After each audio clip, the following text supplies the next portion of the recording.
Yeah, Brandon, that's me again. Oh, it is? Okay. So we do not have Dick.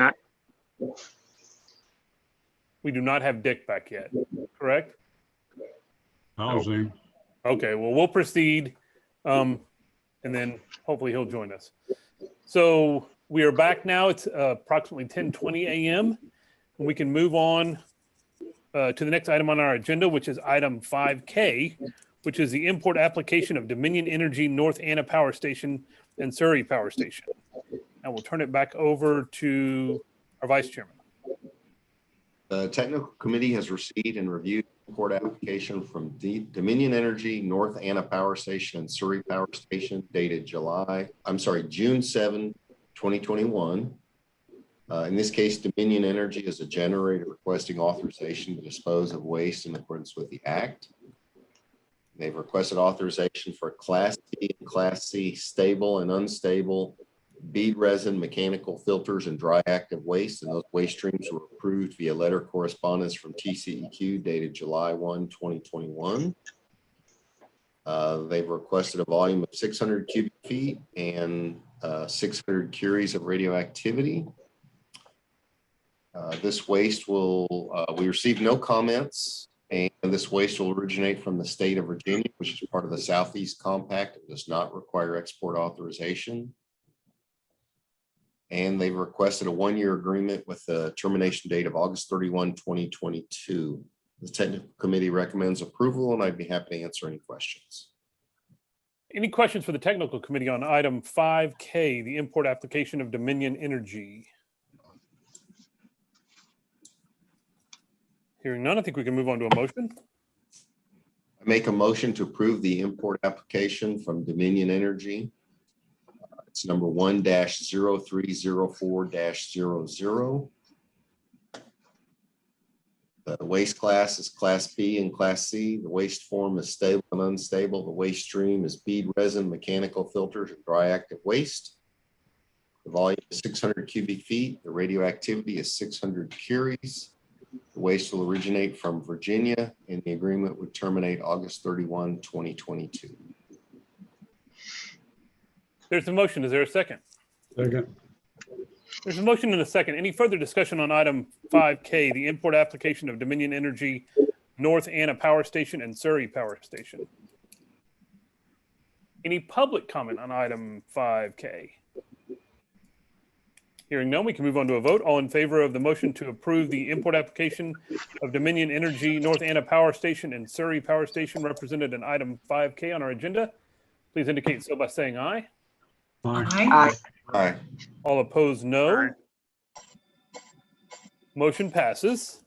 You can now move on to item 5L, which is the import application of Energy Harbor Nuclear. I'll turn it back over to our technical committee. Technical committee has received and reviewed an import application from Energy Harbor Nuclear dated June 9, 2021. Energy Harbor is a generator requesting authorization to dispose of waste in accordance with the Act. And they've requested authorization for Class B unstable bead resin, and that waste stream was approved via letter correspondence from TCEQ dated July 1, 2021. The volume is 1,000 cubic feet, and the radioactivity is 300 curies. In this case, the waste will originate from the state of Ohio, which is part of the Midwest Compact. It does not require export authorization. We received no comments on this application, and they've requested a one-year agreement with a termination date of August 31, 2022. Technical committee recommends approval, and I'd be happy to answer any questions. Any questions for the technical committee on item 5L, the import application of Energy Harbor? Hearing none, I think we can move on to a motion. Make a motion to approve the import application from Energy Harbor Nuclear, number 1-0305-00.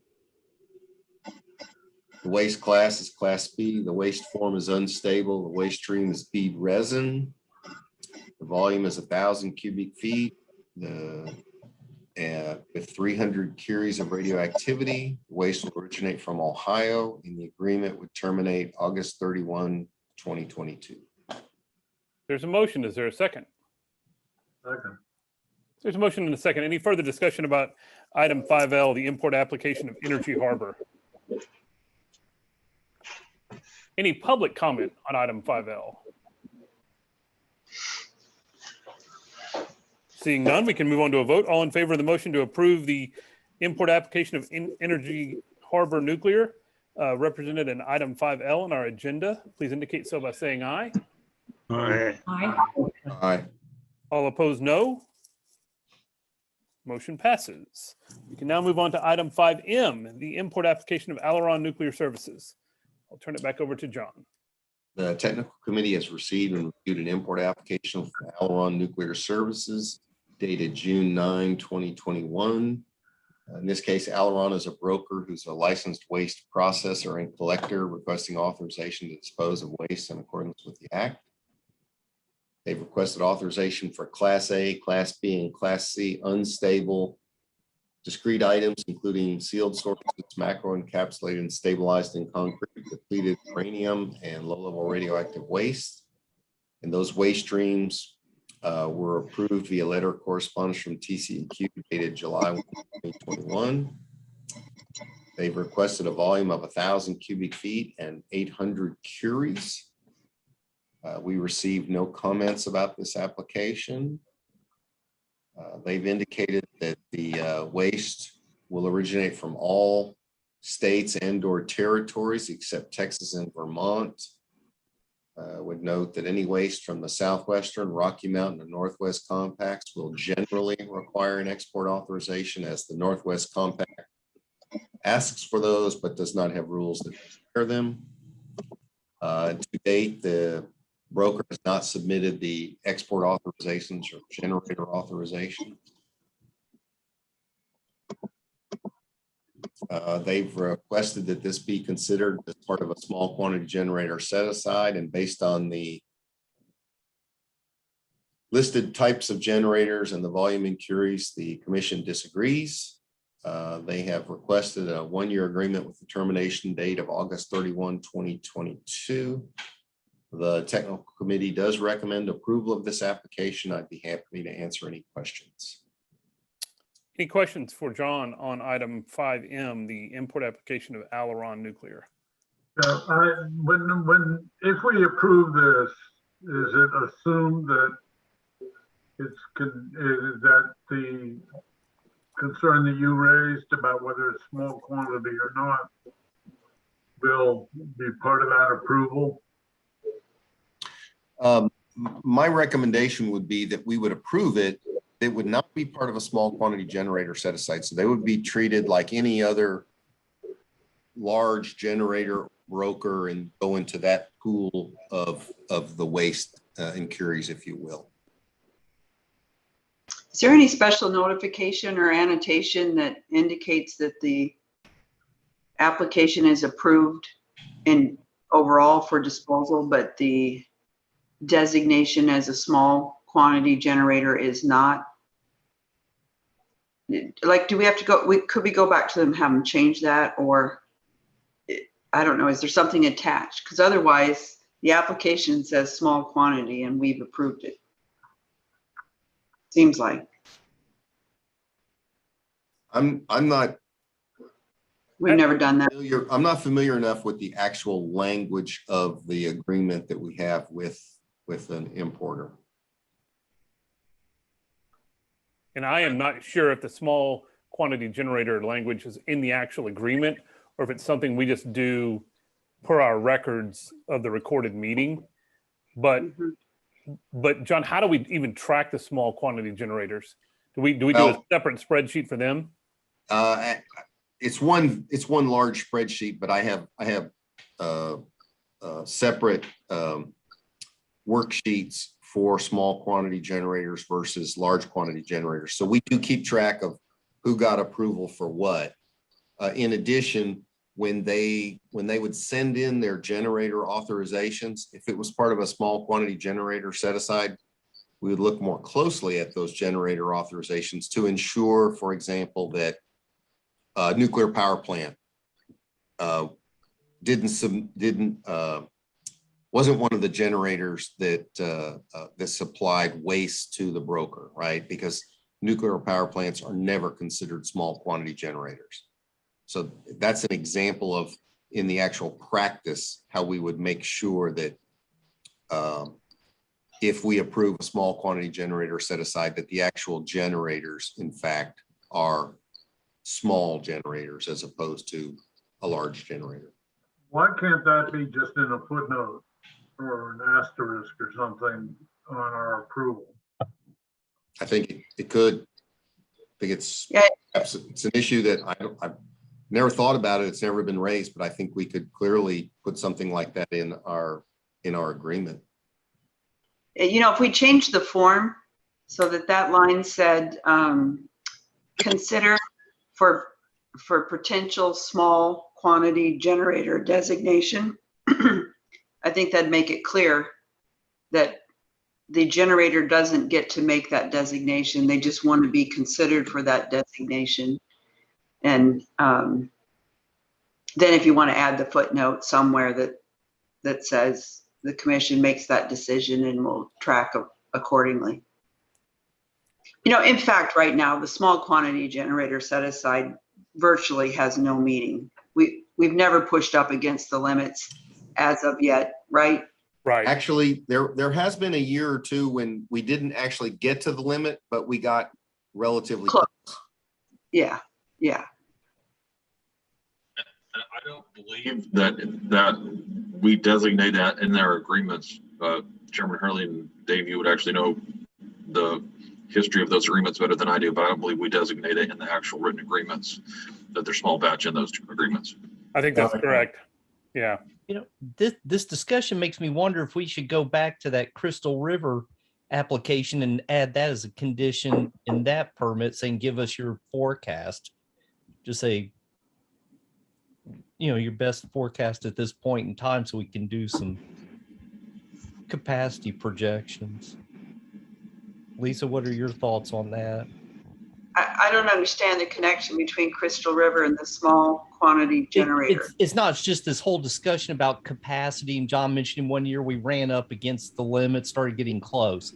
So I'm just asking, would you like us to include a condition on their permit that they have to give a forecast you can use for your capacity projections? It's just Well, this why don't we general- Yeah, I get what you're saying. Why don't we first just ask them if they would? Okay. All right. I think we need to think through to make sure that we don't have that we have a basis for any special requests that we make, and when that basis exists, that we apply it evenly. Okay. Or impartially, right? So I concur with that. mhm. But in the meantime, if they're not a small capacity generator and they say they are, then it seems to me that that should be noted in the approval. What's the matter with that? It always is. It always is noted in the approval, Dick. John, as part of his motion, will specifically say it is not a small quantity generator. So in the record, it is specifically noted that they are not approved as a small quantity generator. Yeah, in the recording of this meeting, but don't we get back to them with some kind of a? That's the agreement. It's in the technical review as well, not just in the recording, Commissioner Sutter. Correct, Chairman, Vice Chairman Halsey? That is I correct. think- That language is in there. Why don't we, instead of trying to solve this right now, acknowledge it as an issue, and we can make a recommendation on a way to change the form so that it makes it clear that the designation as a small quantity generator lies with the commission, and approval of the import application does not convey approval of their small quantity generator status. Yeah. Something along that lines. Because it does seem a little odd, even though perhaps we've done this for a long time, and we could go back to the recording to clarify, you know, any details. The fact is they put a permit in and we're approving it, and that permit says they are a small quantity generator. And it just seems odd that we don't, that it's not indicated in writing somewhere. I don't know that it's a big deal, but we should probably tidy that up.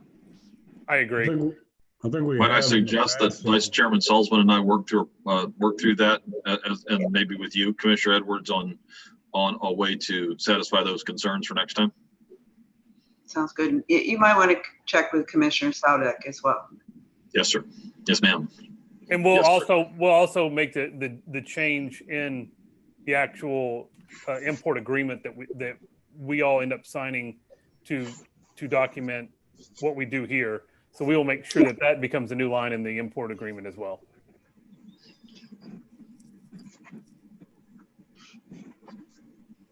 Any further discussion about item 5M, the import application of Aileron Nuclear? Hearing none, I think we can move on to a motion. Make a motion to approve the import application from Aileron Nuclear Services, number 1-0306-00. Waste class is Class A, Class B, and Class C. The waste form is unstable. The waste stream is discrete items, including sealed sources, macro encapsulated and stabilized in concrete, depleted uranium, and low-level radioactive waste.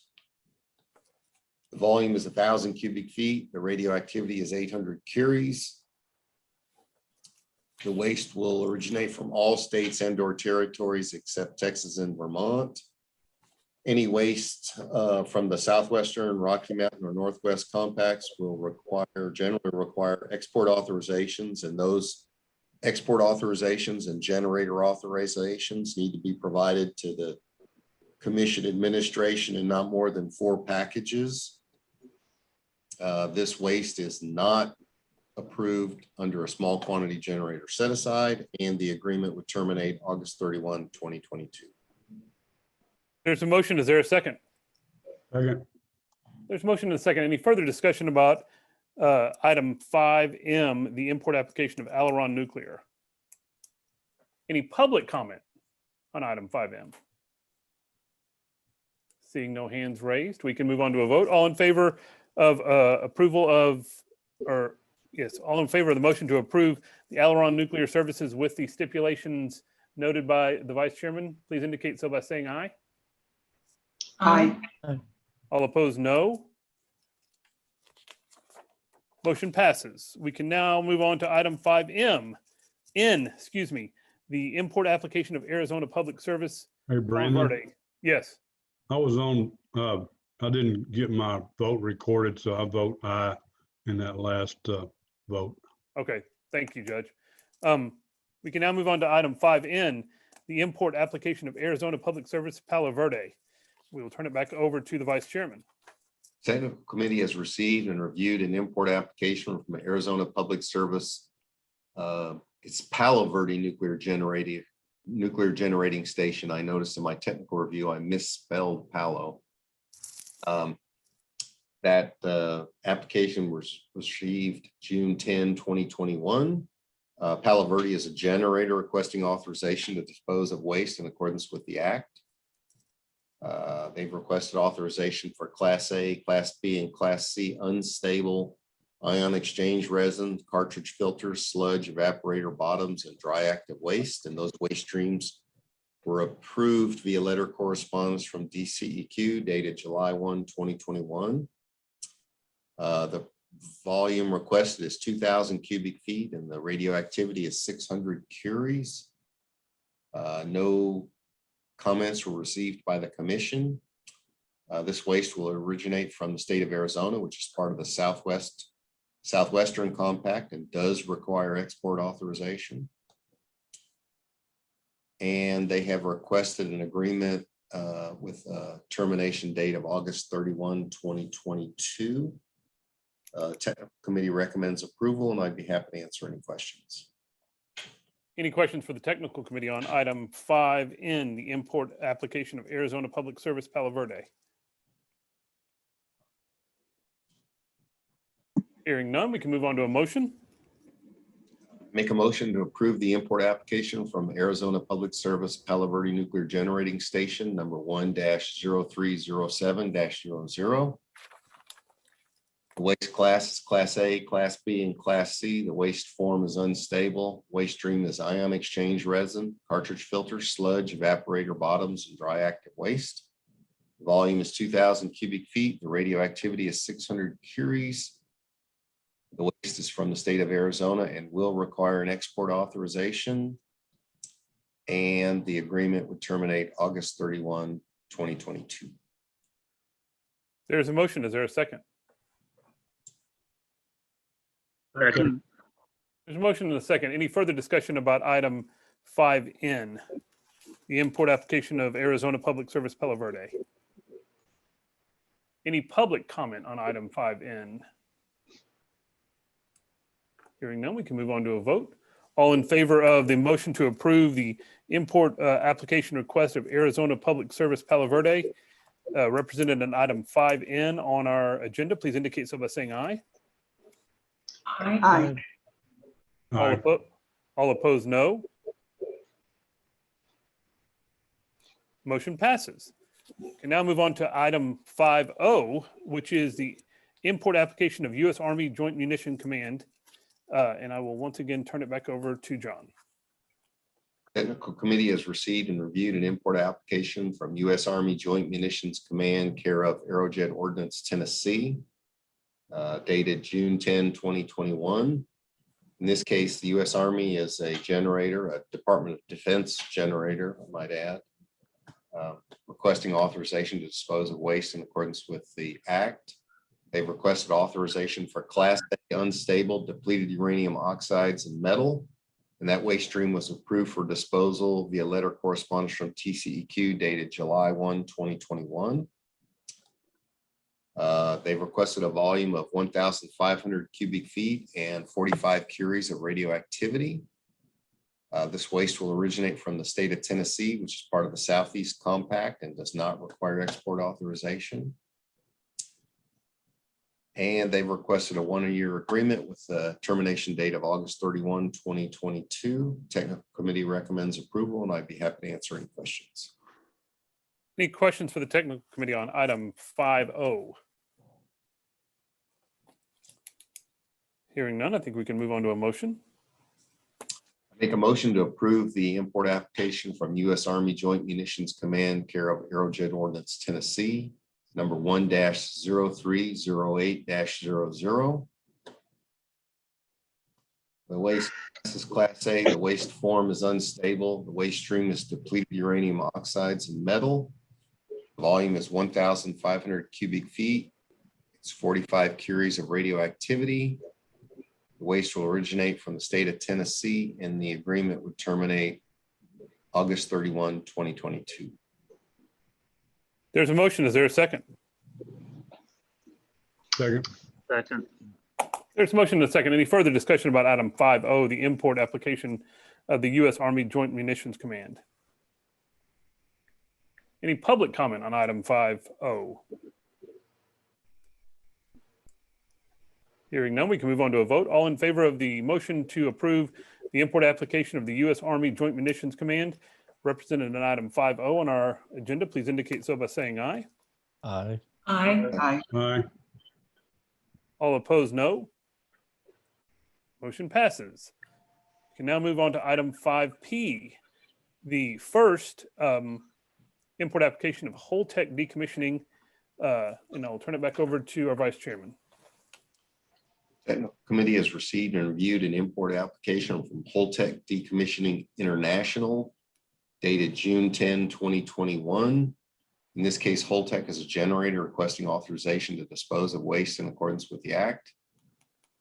They've requested authorization for Class A, Class B, and Class C unstable bead resin, powdered resin, sludge, filters, dry active wastes, high activity, large components, contaminated hardware, and components. And those waste streams were approved for disposal via letter correspondence from TCEQ dated July 1, 2021. The proposed volume is 16,500 cubic feet, and the total radioactivity is 560 curies. This way, no comments were received by the commission. And this waste will originate from the states of Massachusetts, New Jersey, New York. I would note that Massachusetts and New York are unaffiliated. However, New Jersey is part of the Atlantic Compact. but that does not require export authorization. And they've requested a 1-year agreement with the termination date of August 31, 2022. The technical committee recommends approval, and I'd be happy to answer any questions. Any questions for the technical committee? Hearing none, I think we can move on to a motion. I make a motion to approve the import application from Holtec Decommissioning International, number 1-0309-00. The waste class is Class A, Class B, and Class C. The waste form is unstable. The waste stream is bead resin, powdered resin and sludge, filters, dry active wastes, high activity, large components, contaminated hardware, and components. The volume is 16,500 cubic feet, and the total radioactivity is 560 curies. The waste will originate from the states of Massachusetts, New Jersey, and New York, but does not require export authorization. And the agreement would terminate August 31, 2022. There's a motion. Is there a second? Second. There's a motion and a second. Any further discussion about the first import application of Holtec Decommissioning International represented in item 5P? Any public comment on item 5P? Hearing none, we can move on to a vote. All in favor of the motion to approve the import application of Holtec Decommissioning International represented in item 5P on our agenda, please indicate so by saying aye. Aye. Aye. All opposed, no. Motion passes. We can move on to item 5Q, which is the second Holtec Decommissioning import application, and I will turn it back over to the technical committee. Technical committee has received and reviewed a second import application from Holtec Decommissioning International, again dated June 10, 2021.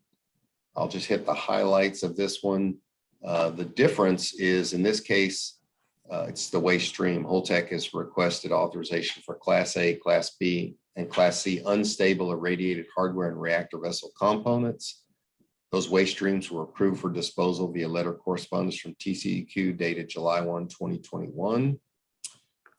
The volume for this application is 10,000 cubic feet, and the total radioactivity is 8,000 curies. Again, the waste will originate from Massachusetts, New Jersey, and New York, and no export authorization will be required from the Atlantic Compact. No comments were received. And this agreement would also terminate August 31, 2022. Technical committee recommends approval, and I'd be happy to answer any questions. Any questions for the technical committee on the second Holtec Decommissioning International application? I'm asked the same question I did about Crystal River, and should we ask this applicant for some sort of forecast forward-looking thing? We're getting into reactor vessel components, but it seemed like it'd be helpful to the capacity committee to have some idea of what's on the horizon with these folks. I Agree. can add something to that. I know they have provided some of this information to the state of New York and as to their schedule as well. So there should be documentation of that schedule already available, but I'm more than happy to request the same of Holtec that we did with Crystal River. And I think the thing to remember is obviously projections are just that, projections, and that there may be a factor of variance in them that we'll always need to allow. But I do think that the other issue surrounding this is, what do we do if for some reason this moves forward, we ask for a projection, and then somebody's way off? Because it could hurt in either direction, I suppose.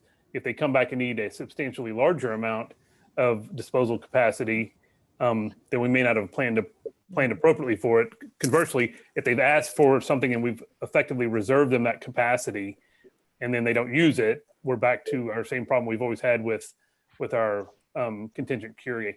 Yeah, I think it just seems like the more we can look forward at least a few years allows us to identify potential capacity limitations before they pop up as a surprise to us and applicants. Yeah, I agree. I agree with Commissioner Mundy. I think that you kind of said it earlier, Chairman Hurley. We can use these as projections and forward looking, but we won't reserve any space for them outside of the application year. If somebody says a projection 5 years from now, I'm going to need X things. It's like, I'm really happy to know that. We can put it in our forward looking viewfinder, but we're not reserving that capacity. Yeah. I agree. Any other questions for the technical committee on item 5Q? Hearing none, I think we can move on to a motion. I make a motion, we approve the import application from Holtec Decommissioning International, number 1-0310-00. It's for Class A, Class B, and Class C waste. The waste form is unstable. The waste stream is irradiated hardware and reactor vessel components. The volume is 10,000 cubic feet and the total radioactivity is 8,000 curies. Waste will originate from Massachusetts, New Jersey, and New York. And the agreement would terminate August 31, 2022. There's a motion. Is there a second? Second. There's a motion and a second. Any further discussion about the second import application of Holtec Decommissioning International, represented in item 5Q? Any public comment on item 5Q? Seeing none, we can move on to a vote. All in favor of the motion to approve the import application of Holtec Decommissioning International, represented in item 5Q on our agenda, please indicate so by saying aye. Aye. All opposed, no. Motion passes. We can see the finish line in sight. We are up to item 5R, the import application of Qualtech Associates. I will turn it over once again to Vice Chairman Salzman. Technical Committee has received and reviewed an import application from Qualtech Associates dated June 10, 2021. In this case, Qualtech is a broker who is a licensed waste processor and collector requesting authorization to dispose of waste in accordance with the Act. They have requested authorization for Class C stable sealed sources and depleted uranium shielding.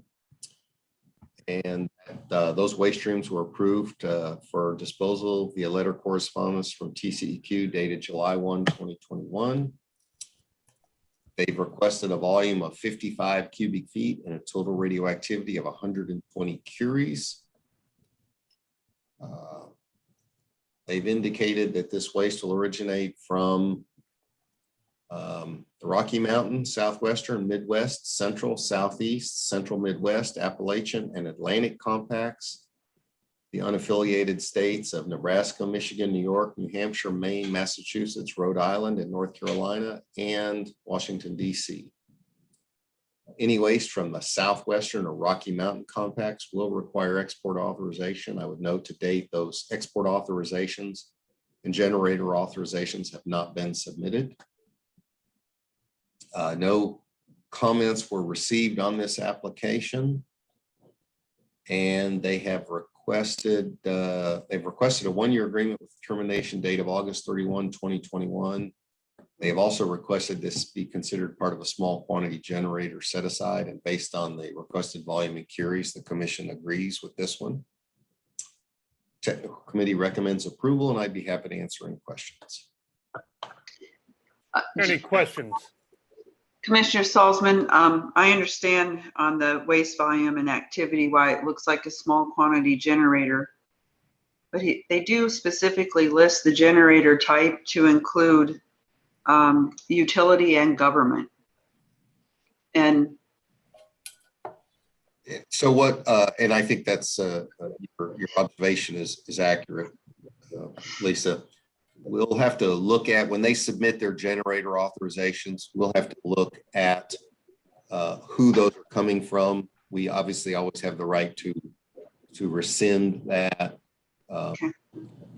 But that's a good observation. And further to our earlier discussion, this may be a good point to say that actually what the agreement ends up saying is if information is provided by the disposer, whether they be a generator or a broker, it qualifies for small quantity generator set aside status, then it will be approved. Because that way we're never committed until we see the actual information that confirms that they qualify for all the standards for the small quantity generator. John, I also had a question. Did you say the end date is August 31st of 2021? That is correct. And we actually verified that. During the review, I noticed that and thought maybe it was a typo, but Stephen talked to the broker and confirmed that they do want it for this year. Their intention is as soon as they get this import agreement signed, they're going to make a shipment. Isn't that correct, Stephen? Yes, sir. I don't believe they have actually scheduled a shipment, but their intention is to ship in August, actually. Okay. Should we just go ahead and give them a couple extra months? Just doesn't, I mean, I appreciate their aspirational goal here, but should we just give them a free few months to not pin them in? Well, the discussion I had with them was I clarified with them if they wanted to, if they are somehow unable to ship in that August window, to go ahead and have another application ready. So we would not be able to accommodate them from their current application and that window between now and September 16th for the next scheduled commission meeting. But they have assured me they are ready to submit another application should they miss the window that would be granted here. I'm saying it's really no burden to us to say December 31st as an example, just to give them a window. And we're not sitting here doing a whole nother round of applications for whatever reason. Just, I mean, they didn't ask for it, but I'm just throwing that out there for consideration. I agree with that. John, is that a problem though, having import agreements straddle into 2 disposal years? If they make multiple shipments, it makes the accounting for the curies and the volume a little trickier. If they just make one shipment, it doesn't really matter then. It's pretty easy. So we could, as part of the agreement, tell them you get to make one shipment. You can make it this fiscal year, or you can make it next fiscal year up to December 31, and then it would make it pretty simple. I'm pretty sure this is one shipment. It looks like a 55-gallon drum. Yeah. It is. I would concur. So I would suggest, and let's say December 31 with the condition it's one shipment period. Does that seem to work for everybody? I can put that in my motion. Okay. Any other questions of the technical committee? We'll make the adjustment in the agreement before it's sent over. With that, I think we can move on to a motion. Make a motion to approve the import application from Qualtech Associates, number 1-0311-00.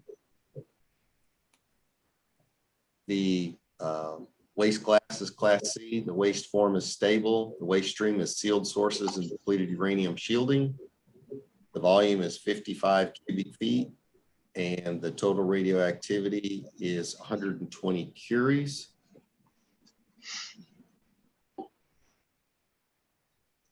The waste will originate from, I'm going to reread the list of compacts and states, but it does include the Southwestern or Rocky Mountain compacts. If any waste comes from those, they'll have to provide export authorizations.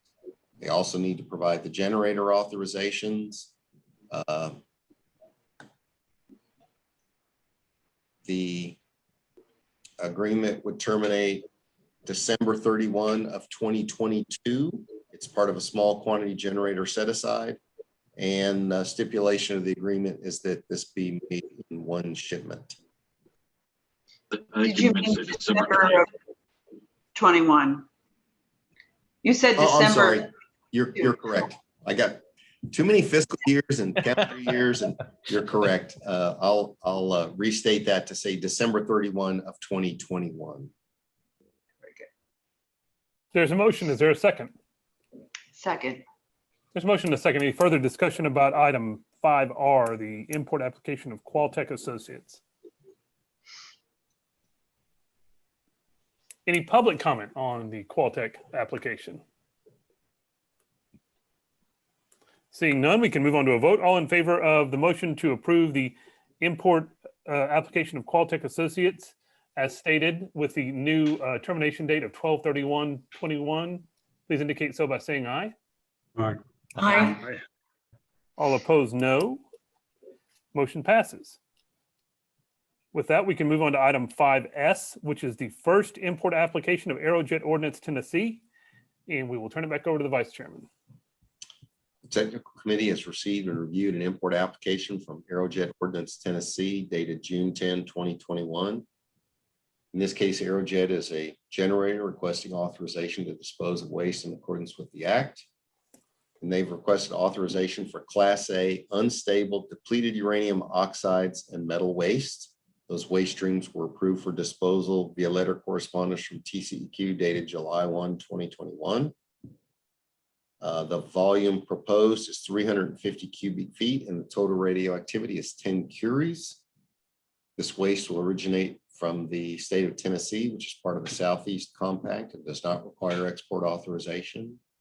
We received no comments about this application. And the agreement would terminate August 31, 2022. Technical Committee recommends approval, and I'd be happy to answer any questions. Any questions for the Technical Committee on the first import application of Aerojet Ordnance Tennessee?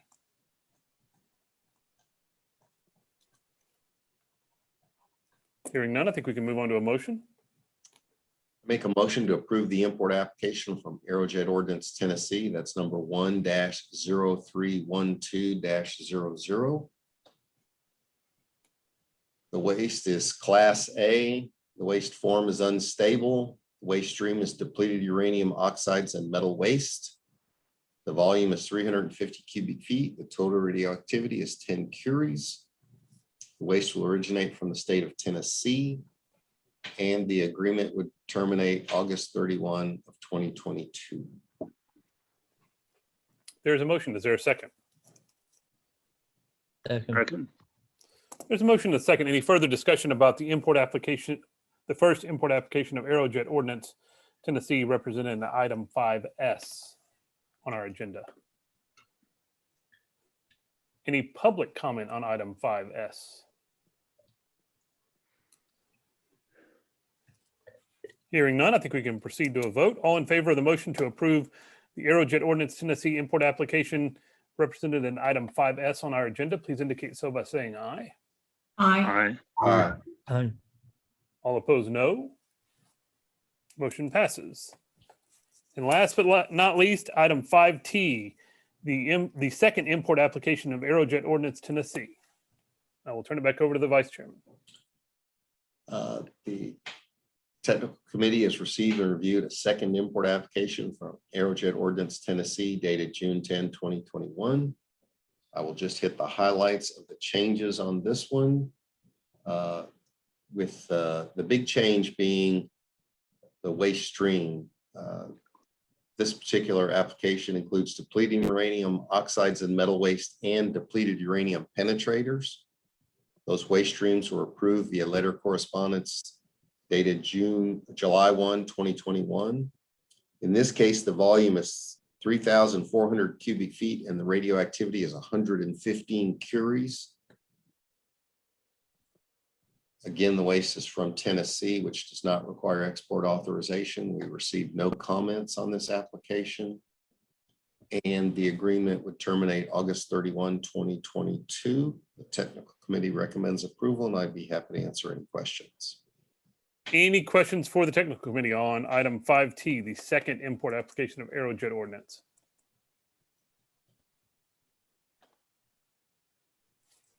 Hearing none, I think we can move on to a motion. Make a motion to approve the import application from Aerojet Ordnance Tennessee. That's number 1-0313-00. The waste class is Class A. The waste form is unstable. The waste stream is depleted uranium oxides and metal waste and depleted uranium penetrators. The volume is 3,400 cubic feet. The total radioactivity is 115 curies. Waste will originate from the state of Tennessee, and the agreement would terminate August 31, 2022. There's a motion. Is there a second? Second. There's a motion and a second. Any further discussion about item 5T, the second import application of Aerojet Ordnance? Any public comment on item 5T? Seeing none, we can move on to a vote. All in favor of the motion to approve the second import application of Aerojet Ordnance Tennessee, represented in item 5T on our agenda, please indicate so by saying aye. Aye. Aye. All opposed, no. Motion passes. And with that, we are finally finished with item 5T. But unfortunately, John's duties are not yet done, because we will now move on to item 6, which is a consideration of amendment request. And the first one is item 6A, the amendment request of RAM Services. The technical committee has received and reviewed an amendment request from RAM Services Incorporated, and that was received February 9, 2021. We received no comments about this amendment request. And they have specifically requested an increase in volume from 45 cubic feet to 82.5 cubic feet, and an increase in the radioactivity from 96 curies to 246 curies. There were no other changes requested to the import agreement, and I would note that the termination date on this import agreement is August 31, 2021. So again, once they receive, if we approve this amendment request, they'll have to make a shipment very quickly. The technical committee recommends approval, and I'd be happy to answer any questions. As a quick reminder, our amendment process does include a minor amendment approval process that can be done without the full commission vote. However, anytime there's a change in volume or curies, it's been our position, and our rule says specifically that those amendment requests have to be brought before the full commission, because we think those things are important enough that the entire commission should get to speak to them and vote on them. So with that, is there any other questions for John on this amendment request of RAM Services? Hearing none, I think we can move on to a motion. Make a motion to approve the amendment request from RAM Services Incorporated, and that'll be number 1-0251-01. And we will increase the volume to 82.5 cubic feet, and we will increase the radioactivity to 246 curies. There's a motion. Is there a second? Second. There's a motion and a second. Any further discussion about the amendment request of RAM Services represented in item 6A on our agenda? Any public comment on item 6A? Hearing none, we can move on to a vote. All in favor of the motion to approve the amendment request of RAM Services in item 6A, please indicate so by saying aye. Aye. Aye. All opposed, no. Motion passes. One last thing for John today, and that is item 6B, the amendment request of Arizona Public Services Palo Verde. We'll turn it back over to John for his hopefully last task of the day. The technical committee has received and reviewed an amendment request from Arizona Public Service Palo Verde Nuclear Generating Station that was received June 8, 2021. And we received no comments about this amendment request. And in this case, Palo Verde is only requesting one change, and that is that the agreement would be extended by 1 month from a termination date of July 31, 2021 to August 31, 2021.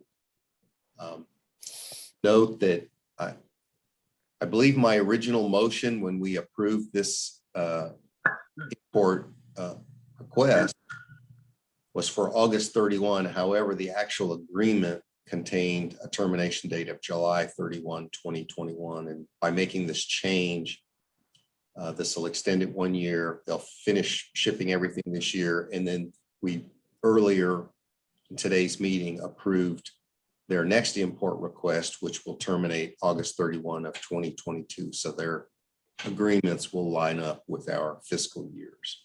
The technical committee recommends approval, and I'd be happy to answer any questions. Any questions for the technical committee on the amendment request of APS? Hearing none, I think we can move to a motion. I make a motion that we approve the amendment request from Arizona Public Service Palo Verde Nuclear Generating Station. That's number 1-0252-01. And in this case, we will extend the agreement for a 1 month period with the new termination date being August 31, 2021. There's a motion. Is there a second? Second. Motion and a second. Is there any further discussion about item 6B, the amendment request of Arizona Public Service Palo Verde? Any public comment on the APS amendment request? Hearing none, we'll move on to a vote. All in favor of the motion to approve the amendment request of Arizona Public Service Palo Verde, represented in item 6B on our agenda, please indicate so by saying aye. Aye. Aye. All opposed, no. Motion passes. And with that, I would like to thank John Salzman for being the marathon man that he is, getting all of this done. We can now move on to items. Oh, I'm sorry, Lisa. Well, I hate to take away from Commissioner Salzman's end of his duties here, but I misspoke earlier and I just want to clarify it. It's on the Qualtech application. I can't remember what letter that was in the agenda. Item But it is the- 5R. 5R, it's the one where Commissioner Mundy suggested that we extend the approval date out to the end of this year. And I said in the comment period, it looks like it's a 55-gallon drum. And I misspoke because I was looking at their application and saw 55 for the volume. And I just thought 55-gallon drum. That's actually 7 or so 55-gallon drums or some other kind of container. So I want to make it clear that there's likely more. It's not one 55-gallon drum. So it could be more, split into more than one shipment potentially. Okay. And I don't know if that affects people's vote or not, but it doesn't mind. But just to correct the record, I guess. So you still think we should stick with giving them till December 31? Yeah. Okay. And they can easily ship the 6 or 7 drums that would contain 55 cubic feet. They can easily ship those in one shipment on one truck. Yeah. So let me open the floor very quickly and say, would anyone else like to make a motion to reconsider our action on item 5R? No. Okay. And with that, let me say before we move on to item 7, I would like to rearrange the agenda a little bit to maybe help everyone in the audience's schedule. I would like to move items 8 and 9, which is our budget and the renewal of our contracts, to the end of the agenda. Dave, is that okay that we do that? Yeah, we can take this up later. So those, we will go straight from item 7 to item 10, and then we will put items 8 and 9 after items 13. I'm thinking that will probably line up a little bit with our lunch hour, and people can be off by noon.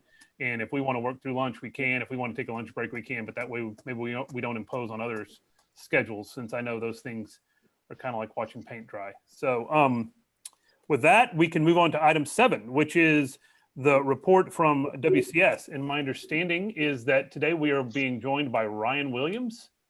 to give us the report. So I will call on Ryan and welcome him to the meeting and turn it over to him. All right, can y'all hear me all right? Yes, we can. All right. Good afternoon, Mr. Chairman and Commissioners. My name is Ryan Williams. I'm a Vice President of Licensing, Technical Services, and Engineering for Waste Control Specialists. Dave and Chris couldn't be here today, so I got elected to give the update. Got voluntold. Yes, exactly. Okay, and can you turn? Do you have a camera where we can say hi to you? I do. It's not. Don't worry. plugged in. It's It's not handy. plugged in That'd be right great. this If not, no big thing. Okay, yeah, it would take me a second to get it all plugged in. Well, don't worry about it then. Just no big deal. Okay. For Incompact fiscal year, which was from September 1st, 2020 through June of 2021 so far, Incompact, we've disposed of 7,358 cubic feet and 5,958 curies for Incompact. For Out of Compact, we've disposed of 15,241 cubic feet and 27,308 curies. Again, that was for fiscal year starting September 1st, 2020 through June 2021. Overall disposal through June of 2021 so far, we're at 213,383 cubic feet, which is approximately 2.37% of the current licensed capacity. We have approximately disposed of 455,970 curies decayed, which is approximately 11.72% of the licensed capacity. And currently, WCS has made the following quarterly payments. So we made this last quarter, we made a payment to TCEQ for $1,593,749. We made another payment to Andrews County for $295,122, which brings the total since inception of the compact facility to TCEQ, brings the total to $62,321,380 to the state, and to the Andrews County, it's $14,071,812 for a grand total of $76,393,192 we paid since inception. Thank you very much, Ryan. Any questions for Mr. Williams before we let him go? I do have a question. Let's see if I can scroll through this correctly. So on, I think it's page 201. Oh, never mind. I answered my own question. Thank you. Ryan, or any of the labor shortages that are affecting so many businesses, is it having any effect on you guys? No, we're not. We're actually going through a hiring phase at this point. We're interviewing several candidates, see lots of opportunities. So we're not seeing necessarily the crunch out there anymore. Any other questions for Mr. Williams? All right. Thank you very much, Ryan. We appreciate it. Thank you. Again, we are going to skip items 8 and 9 and put those back at the end of the agenda. And so with that, we will move on to item 10, which is my report. The first item is communications with other compacts and low-level forum. We continue to attend the executive monthly calls of the low-level forum and work. Stephen and I are also on the working group for one of the issues that we previously identified with Earl Fordham from the Northwest Compact that related to the shipment of waste that came into our state, was expected to be disposed of at the RCRA facility, and then for whatever reason it could not be, and so we saw an import application, and there was some confusion with that, and we're working through possibly killing two birds with one stone and using the management rule that Linda will talk about in a minute as a method to try to ensure that those kind of issues are handled a little bit more seamlessly in the future with some reporting. The other obvious big issue coming up with the forum is the October meeting. And actually, rather than me talk about it, I want to make sure I get the dates right. So I'm going to ask Dan Schrum if he'll come on. And the October meeting's in Denver. Dan, remind us exactly of the dates again. The meeting will be October 13th and 14th. So several of you have expressed an interest to go. I think it's an important meeting. It's going to cover a lot of good topics. It will be in person. Dan, can you explain to us the potential options to attend virtually? Yeah, the meeting will be in person, but we're going to do a hybrid meeting, which will allow people to attend we use WebEx. So we're going to be able to run everything through WebEx also. And for those of you, I have harped on a reduction in our travel budget. I don't think there's any limitations on our travel budget at this point. If we can maybe book some of that travel and pay any registration fees that we might owe before the end of the year, that might be beneficial, because obviously we have our 2020 budget that was hardly used at all because of the pandemic. So if we can use that budget in 2020 and get those travel reimbursements in before August 31st, that may be very beneficial to our budget cycle. If not, though, we still have plenty of money to travel. I'm being a bit of a miser because it's less than it has been in years past. So also, Stephen is also serving on the agenda committee for the meeting. So he is doing double duty with the forum. We continue to have very good discussions among the executive committee members of the forum about improving the basic concept of communications with our forums.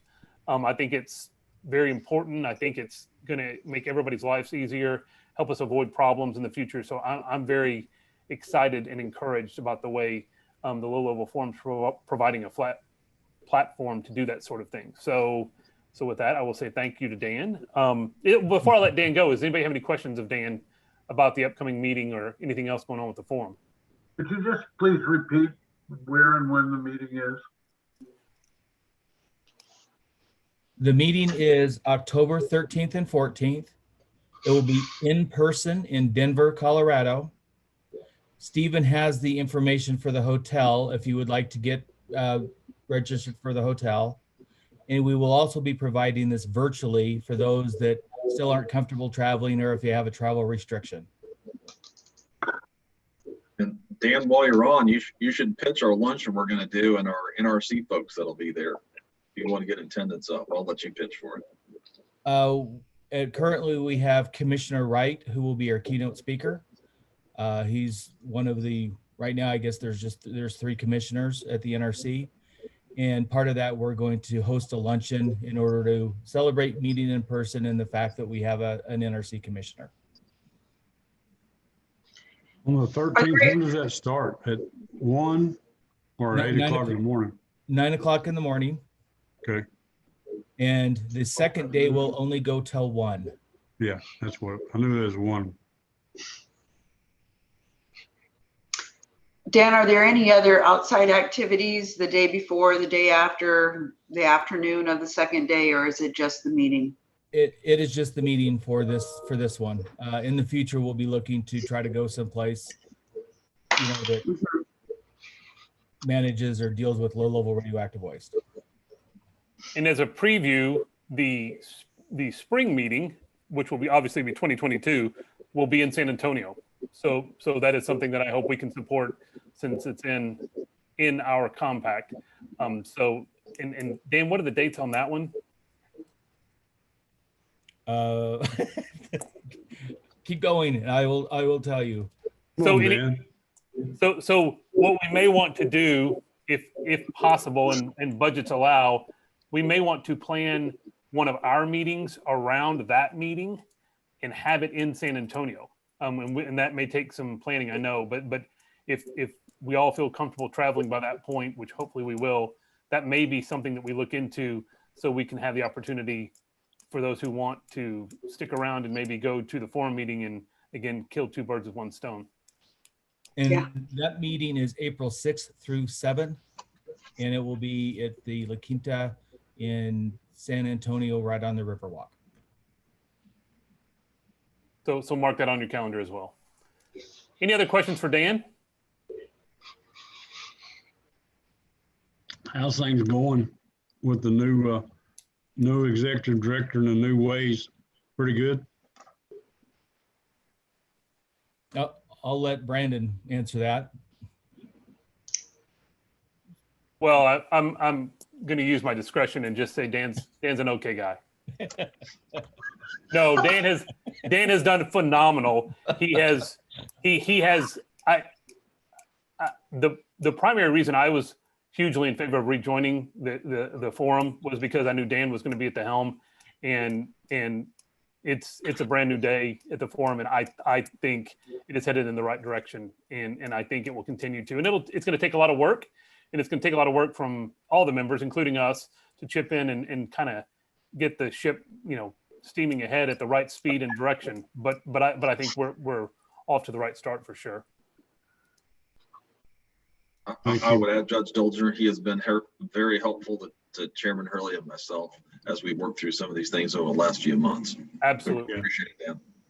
Okay, good. Thank you. Thanks, Dan. You bet. Thank you. So the next part of the chairman's report relates to fiscal and budget updates. We're going to go over our budget later, so I don't really need to go into it too heavily. Other than to say that, as we all know, we're currently, our Texas legislature is currently in a special session. There was some suggestion that possibly the call of the special session was going to be expanded to include nuclear waste. That has not occurred yet. We have not seen anything from the governor's office that actually expanded the call, although it was widely reported. So I'm not telling any tales out of school. It was reported in media outlets, but it has not occurred yet, and it's unclear if it will be or not in light of some of the things that are going on with the special session. But if the special session gets expanded to cover nuclear waste, obviously we will monitor it very closely, and we will report back to everybody if we need to be. Our special sessions in Texas only last 30 days. So this special session will end before we have our next meeting. But if we need for any reason to have discussions or do anything from our end, which I don't anticipate, but you never know, we might need to call a meeting on shorter notice if there's an issue that comes up with our legislature. Like I said, I don't anticipate that at this point, but we'll obviously keep our ear to the ground on that. So anybody have any questions about that? Okay, then we will move on to item 11 on our agenda, which is our executive director's report. And I will turn it over to Stephen. And can you share the PowerPoint slide I sent you, Yes. Chairman? I can't screen. Yes, I can. For the executive director's report, I wanted to get y'all up to speed since we will be subject to the Sunset Advisory Commission review over the next year and a half. I have a little slide for you all to see so we can talk about what's going on with the Sunset Advisory Review. The Sunset Advisory Commission will review our agency as part of their biannual schedule that they review. They will set that schedule in September after the commissioners are appointed by the Lieutenant Governor and the Speaker. They're perfect. There's the slide for you to see. As part of that review, we are required to provide a self-evaluation report of the work we are doing, which is a little bit different. It's about 45 pages of questions about what the commission does, a lot of which are actually going to be answered with not applicable because we operate differently than most other agencies, and then we don't have programs and other things as part of that. But that self-evaluation report will be due on August the 31st. Megan Reed, my new assistant, is helping me answer all those questions and prepare that self-evaluation report. The plan that Chairman Hurley and I have worked out is to have a draft of that ready for Chairman Hurley to review, and then after he reviews our first draft, to send that self-evaluation report to the rest of the commissioners for you to review and suggest edits before it is submitted on August 31st. As whatever role you would like to play in that process, you are welcome to play, but that is the timeline of events and process that Chairman Hurley and I have decided will be best to get all that done. And let me add, you can play whatever role you want, but we may also be calling on you to help, because I think this is an all hands on deck kind of issue where it's a lot of work and requires a lot of information, which a lot of you have that maybe others don't have. So we will probably be calling on a lot of you to help chip in to provide some of the information we need. And if obviously you can call me or Megan or Chairman Hurley at any time if you've got questions about that. And some of the stuff is very, as you would probably imagine, some very dry questions and technical in nature about how we handle historically underutilized business contracts, et cetera, things like that. But some of it will be a little bit more specific as well as to our future challenges and the challenges the commission faces. And that is probably a portion that you may want to have input, and we would like to have your input as to how we answer those questions as well. The next thing I would say for you is it's in that slide that I just had up, but Governor Abbott has vetoed the appropriation for the legislative branch in Article 10 of the budget, which includes the Sunset Commission. And that means unless something changes between now and September 1, the Sunset Commission will not have funding, which I'm not sure exactly what that will mean for their staff or for their activities, but it certainly could mess up the timeline. And that's another thing important to note. As we go through the Sunset process, Sunset staff will make recommendations on changes to our agency, specifically statutory changes. And then the commission itself will meet, have a hearing, which we will be invited to speak at, and the public will be given opportunity to make comment on those Sunset staff recommendations or any suggested changes they would want to have. We will not know that schedule until the new commissioners are appointed, and obviously if their Sunset staff is not being paid on September 1, that could certainly delay and affect the schedule, but we just don't know what the answer is to any of those things until those appointments are made. But we will keep you apprised as to the timeline of events, and you may be asked to participate as the Sunset staff comes and visits with us in person. They will certainly come by and visit with Megan and I in person, and probably will request to meet with Chairman Hurley as well. But we will keep you apprised as the timeline of events and what participation is needed from you as commissioners as well. And to follow up on what Stephen's saying, at first, the Sunset process seemed very daunting to me, and I was concerned about our resources and our ability to respond to everything that's going to be required. I still think that it's going to be a lot of work, but I do see it now a little bit under the lemonade theory of this may be an opportunity for us to bring up issues that we've been worried about in the past, that we can try to ask the Sunset Commission to help us make recommendations as to things we might need in the ways of statutory changes, authorities that we may need to do some enforcement, and other things that could really end up benefiting us. So I view it in a much more positive light now, because it may be a avenue to communicate back to our legislature and the governor's office about some things that we've been wanting to do for a long time anyway. So it may be a positive and not just a burden the way maybe I had originally kind of portrayed it. So I'm actually encouraged about the process more now than I ever have been. I might add, the Commission on Environmental Quality will be going through their Sunset Advisory Commission review at the same time as we are, which is significant because so much of our work dovetails with what they do. And it's possible that our schedule will follow theirs, though that is not necessarily the case. Obviously, we will know more as we go through that, but it should be noted for the rest of y'all that TCQ will go through as we do. So any questions of Stephen about the process? Yeah, do you foresee any issues arising involving Vermont's presence on the commission or our participation or issues, just issues I don't think so. involving us. I don't think so. I don't anticipate that'll be a problem. It just makes a little bit of a discussion item. We have to make sure the Sunset Commissioners are aware of your involvement and that we're unique as opposed to other agencies reviewed because we have commissioners from the state of Vermont. It makes it a little bit different, but it shouldn't pose any challenge. And the compact is not really subject to review itself, right? And the state's agreement there. I So would think it's not. it shouldn't pose any challenges, but as we get questions related to that, we'll certainly bring them back and make sure you're aware if a challenge does arise. And that I'll certainly keep you in the loop on that. That's for sure. Thank you. Any other questions for Stephen? All right, thank you very much, Stephen. With that, we're through with item 11 on the agenda, and now we can move on to item 12, which is our Rules Committee report.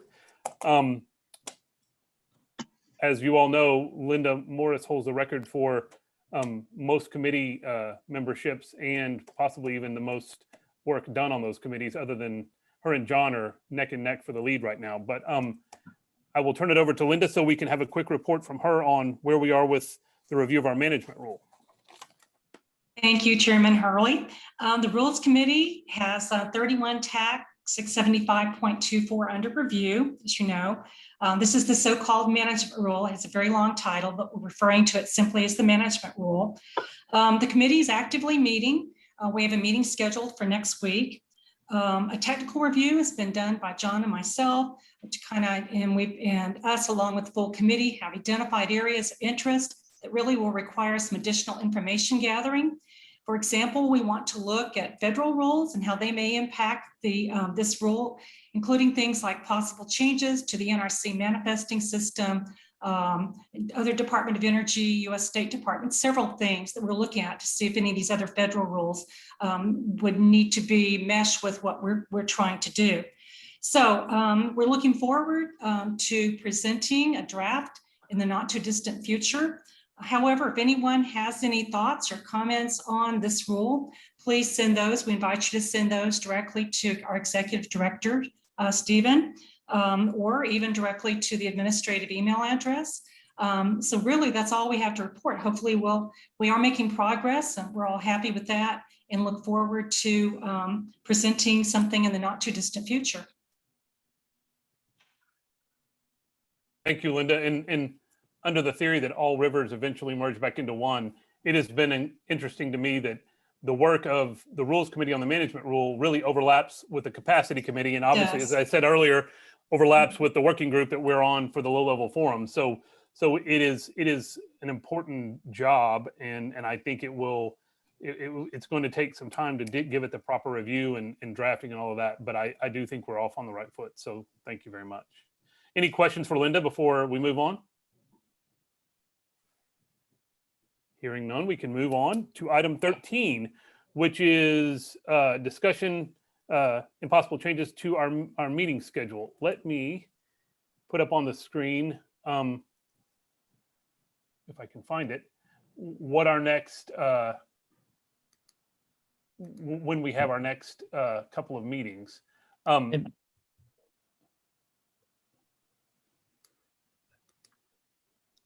So this is our meeting schedule. Our next meeting is scheduled for September 16th, 2021.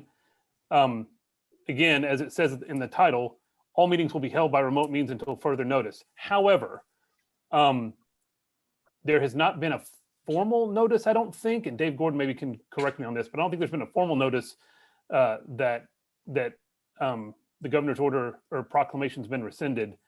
But there is a decent chance, I suppose, that by September 16th, we might be back in person. There is. I should mention the governor said September 1st is going to be the end date for the suspension proclamation. Okay, so that means that we will be back in person by September 16th in Austin. We are looking into the potential for hybrid meetings. I know some people who attend our meetings and maybe even some commissioners would like to be able to attend remotely. As we've done in the past, we've always broadcast our meetings. However, it is a one-way communication and it does not allow for audience members to interact or make comments. But we are looking into the potential of hybrid meetings to allow that to occur, especially if some people, for whatever reason, don't feel comfortable traveling, or even if for instance, the people in Vermont aren't allowed to travel, because I think every state is going to be a little bit different on their travel restrictions. So we're looking into that, and we hope to have that cleared up in the next couple of weeks. So we'll have that cleared up long before our meeting and communicate with everyone on that. As we have discussed, we have a desire to both have a meeting in Andrews and have a meeting in Vermont. However, I don't think that will happen before the end of 2021. Obviously, with both Andrews and Vermont, as we get later in the year, we start raising the potential of weather issues. So I think both of those meetings will be at some point, hopefully in 2022. We'll work with the judge and our Vermont commissioners to work on those. This is the schedule, but as I always say, we never meet just for the sake of meeting. If for any reason we don't have enough to justify a meeting, we will always cancel those, and we will keep you apprised of that. Is there any concern about the current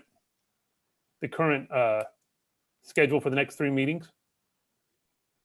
So Brandon, I would note, I'm not concerned about the schedule. Holding hybrid meetings can present some particular technical challenges.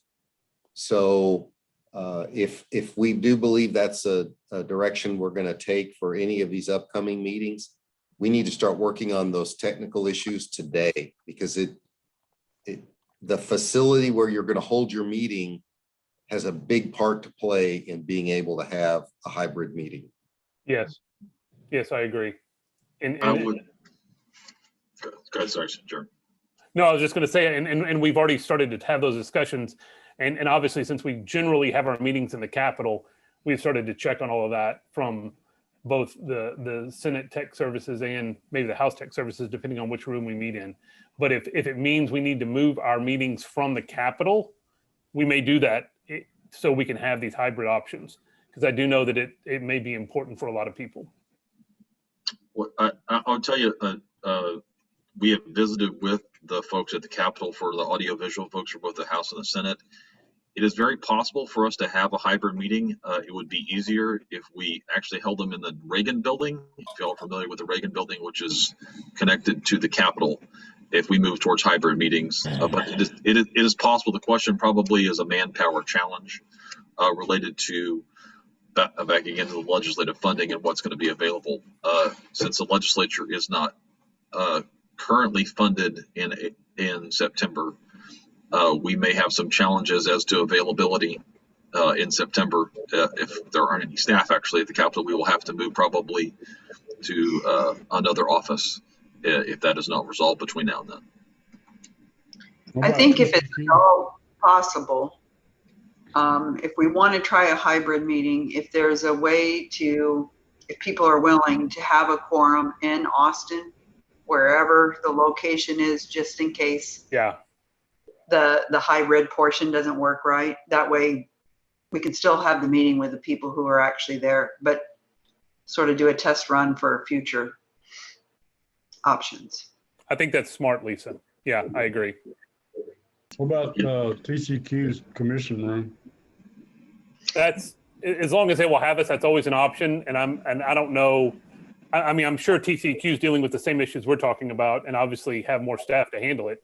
So we'll check with them as well, because I think everybody's probably looking at this issue very carefully, because I think a lot of groups are wanting to move to a hybrid format for a variety of reasons.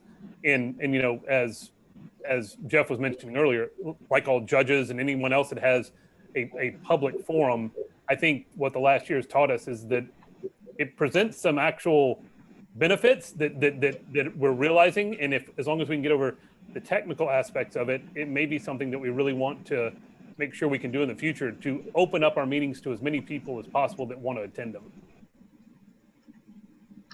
I would add, for everyone's benefit, that we've used the format of the Zoom meeting, and that's actually very conducive towards the hybrid format, actually, as opposed to some of the other platforms other people have used.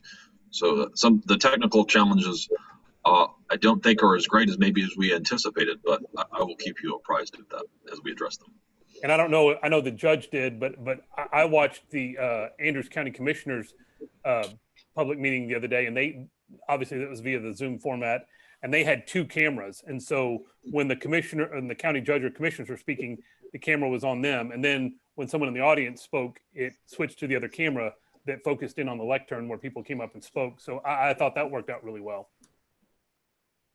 Yes, Stephen, I wouldn't underestimate the challenges with doing this. I mean, it seems like we have challenges just doing the WebEx meeting or the Zoom meeting. So when you combine it,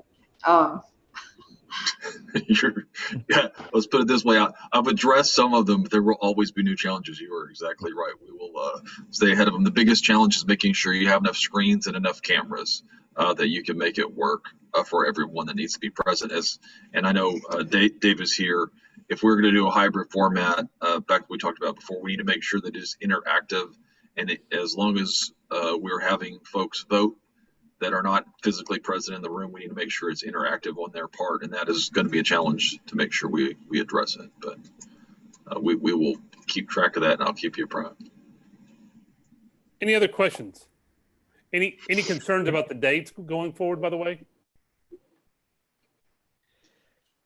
No, but Brandon, before we stop for the day, can we take just a few minute break so I can call you and ask about whether to raise one question with the other commissioners? Well, we're not through yet. We got to go back and do items 8 and 9. And I was going to Oh, actually take a break after this, so everybody who didn't want to watch the paint dry could hop off. So, so any other questions about the hearing schedule? All right. Well, with looks that, like you want to add, I will put on the next agenda that we'll try to have that April meeting in San Antonio that we talked about earlier. Yes. Just to know, I'll put that on there. yeah, seems like it's forever away, but it'll be here before we know it. So, so with that, we are concluded with all of our agenda except for items 8 and 9. Items 8 and 9 are the budget and the renewal of staff contracts. So I know that those things may not be as much interest to the general public. So what I would propose is we take a 10-minute, well, let me ask this of the commissioners. Would you like to take a lunch break and come back in 45 minutes? Or would you like to take a 10-minute break and come back and try to knock those things out? 10. 10 minutes. And 10. Okay, well then it's 11:47. So let's try to come back at straight up noon. And in the meantime, for all of you dropping off, we appreciate your attendance. Like I said, we'll come back on items 8 and 9. There is a chance that we also go into executive session on number 9 because it involves personnel actions. So, so if you want to come back, don't be upset if we go into executive session on some of those items. But otherwise, we will come back at noon and cover items 8 and 9. Brandon, both Peter and I are somewhat limited on time. If both of us leave, are we going to screw up the only quorum in Texas? We have quorum. Yeah. Uh, Dave, is that correct? I mean, we still have a quorum, right? Yeah, you're okay if they both leave. As long as we have 5, we need 5 commissioners present to take any action. Yeah. So Okay, will you have 5? yes, we will. With if both of you leave, we will. And it doesn't matter that the judge doesn't have video? No, the judge has video. Oh, he doesn't on my, I don't know, just the judge is missing and Steven, so I have no idea. maybe All click right. the down button where it rolls the screen up to other people. Yeah. Yeah, we No, can I- see the judge. Well, I we will can't. take a quick break. I encourage all the commissioners to mute their voices, and if you want to stop the video, we will just come back and reconvene at noon, and we will take up items 8 and 9. Thanks.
Hello. Everybody's slowly but surely coming back.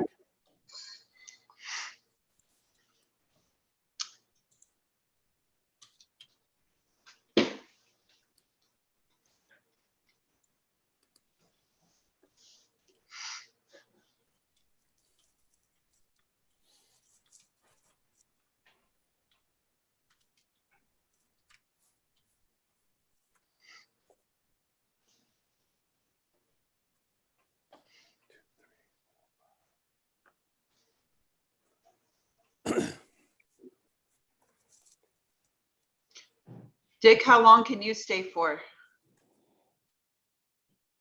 I'm guessing this is gonna be a pretty short session, so I'll Yeah, hang in. I hope so.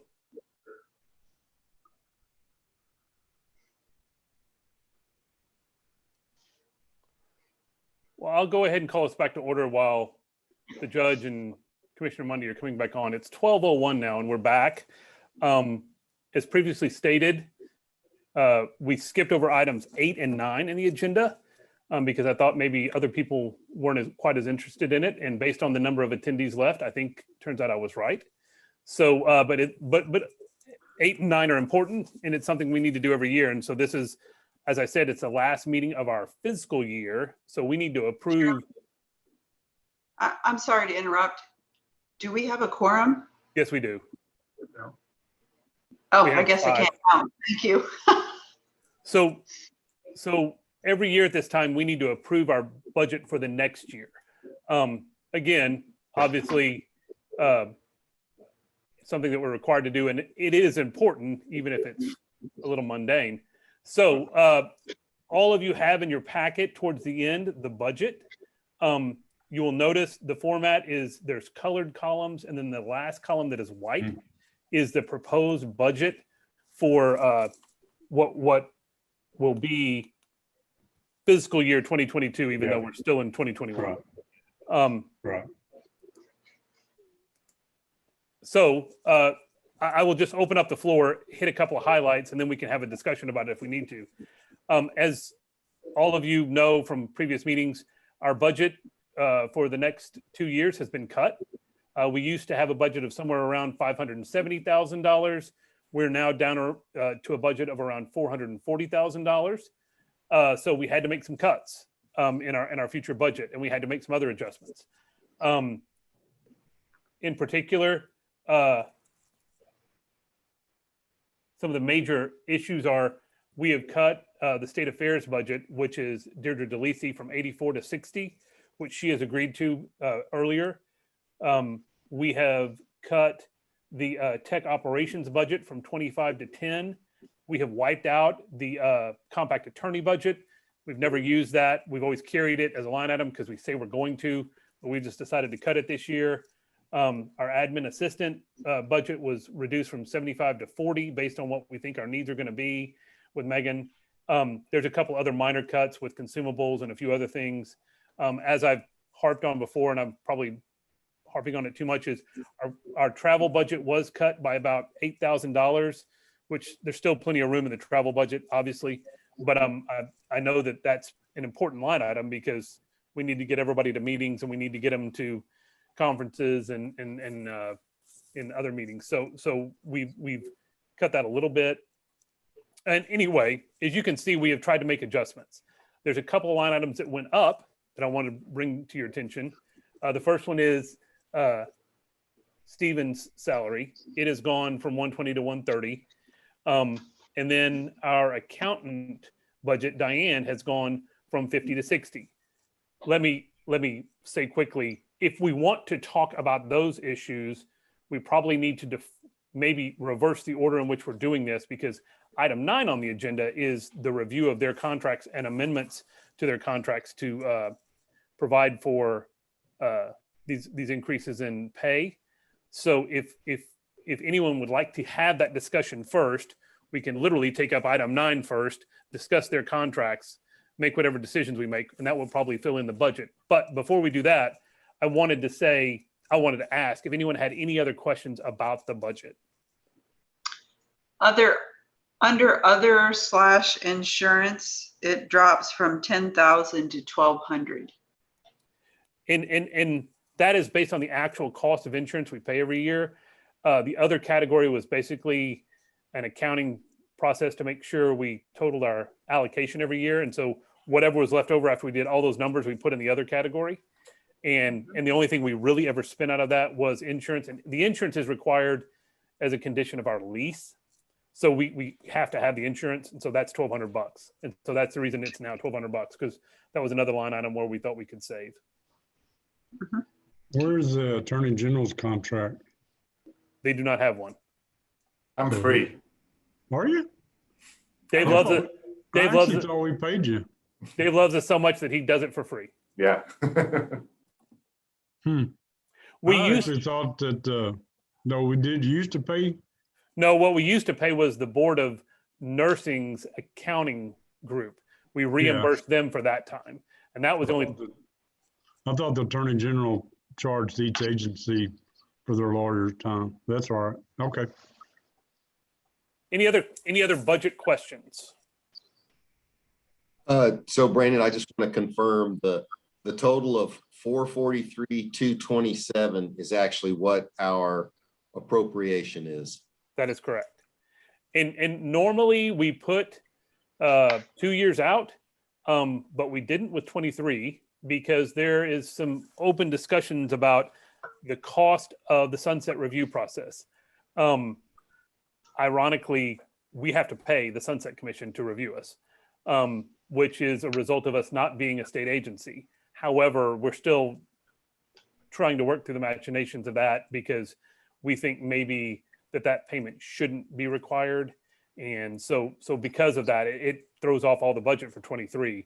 And so we need to work that out before we can present a pro forma budget for 23. And again, we don't have to vote on 23 today because all we have to vote on is the coming fiscal year, which is 22. But we usually do it just for informational purposes, but we're probably going to have to come back later and have that discussion if we need to.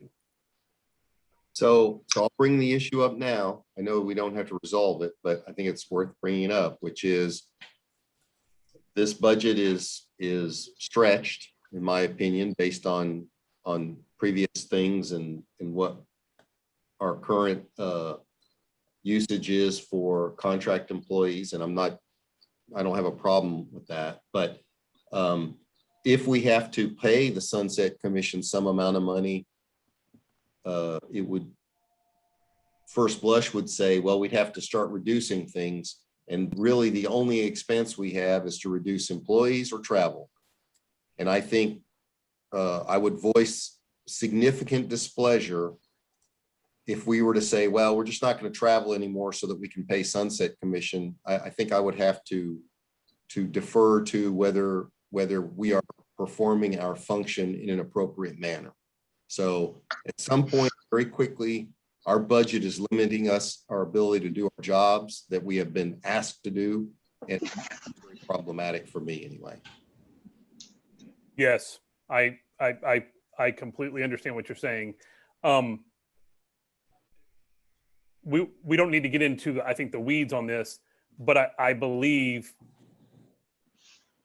if we continue to be charged for the sunset review process, which I'm hoping maybe we won't be, but if we are, then I think we would find a way to ask for an extraordinary item, or there is an argument that the state of Texas has an obligation to fund us in our operations. And if that exceeds our budget, then I think we continue to make the request to the state of Texas to fund whatever our operations are, even above and beyond maybe what our appropriation was. And I hope we don't have to cross that bridge, but if we ever get there, then that might be one of the options. And it is obviously a sticky issue in that we don't want to go, recklessly spending money and then just say you got to fund whatever we do. But I don't think we do that. I think we're very conscientious in the way we spend the money that we receive, and it may all work out in the end anyway, because as you know, these are just budget items, and sometimes we spend them fully, sometimes we don't. I mean, who knows what, there are certain line items in here that we may not spend at all. I don't know if they would cover the whatever shortfall that we would experience in 23. But I think your point is very well taken, and that is exactly what we're working on. I might I would add,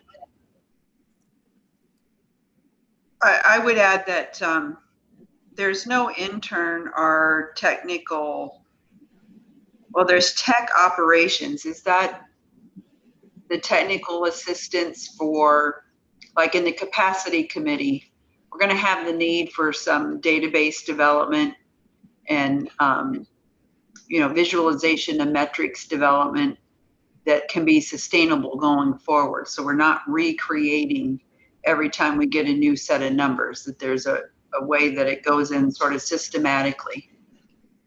yeah, and that'll be covered under the technical, the technical portion of the budget, which I think is 10,000, I believe. We hope that'll cover that cost for the technical advisor that we have added, and there's room in there underneath what we're paying him above for more work as needed for what we're doing in capacity committee. Okay, and that's going to cover, so before it's been 25,000. Let's see. I don't know what we actually, I guess this is sort of a new line item. Well, we But- in our 20 and 21 budget, we did not spend any of that tech budget. And some of that, it had to do with some, Vice Chairman Salzman had talked with Andrew about, Andrew Tchaikovsky about some changes that we're hopeful to make in regard to the automation of the website. And Andrew was not able to address those, so we never spent those funds actually on that project because the project was not feasible or really even workable, actually is probably a better description of it. So that money was never spent. Okay, so here's the things that cross my mind. There is going to be some technical support needed for the capacity committee at a minimum.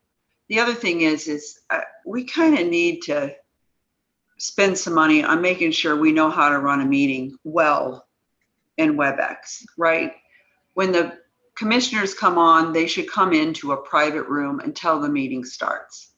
And when we have that private room available to us when we go into an executive session at all times. So there's not this rigmarole of needing to drop off the meeting and go into another meeting, then drop off that one and come back to this one. It just is,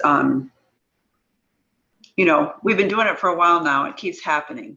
So I don't know what we need for support to figure out how to do that the correct way, but I think we should have that level of professionalism in our meeting format. It's a public meeting.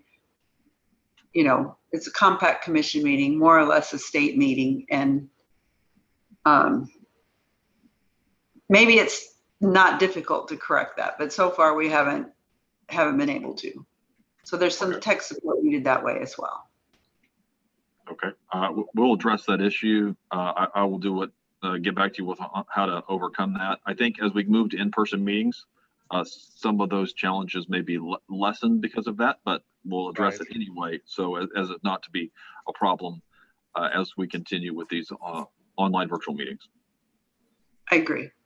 Okay, it will probably become less of a thing unless we decide to continue with a hybrid type meeting, which then I think it gets more challenging, not less. Very, very much so. And when we go to an in-person meeting and they record that in-person meeting, there's been a person doing filming or videotaping of the meeting. Do we pay for that? Yes, we do. Whenever we don't pay for it, we have not been charged for that when we use the state of Texas resources of the Capitol. But when we have them at the outside meetings, whether we're at Andrews or in Vermont, we do have to pay for that, and that has come out of our travel budget. Actually, it's my understanding, though Diane could correct me if I have that wrong because that preceded my time, but I believe we pay for that out of the travel budget. And let me call on No, Diane. it doesn't come. Yeah, no, it doesn't come out of travel. It just comes out of like the other operating expenditures. And usually we have some money budgeted in there for like the Andrews meeting and the Vermont meeting. Okay. And while Diane's on, let me ask her so I clarify this. While this is our budget and we need to approve it per our statute, these line items, while we need to generally stick to them, money can be moved among the line items, correct? Of course, all we are limited to is the total overall budget. We have the flexibility to move between the budget line items as much as we want.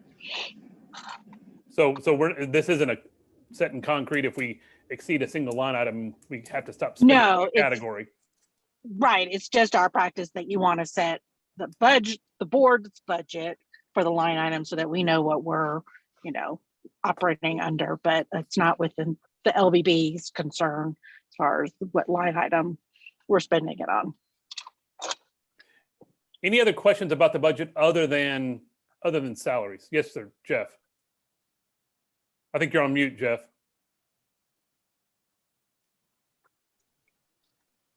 You're on mute, Commissioner Money.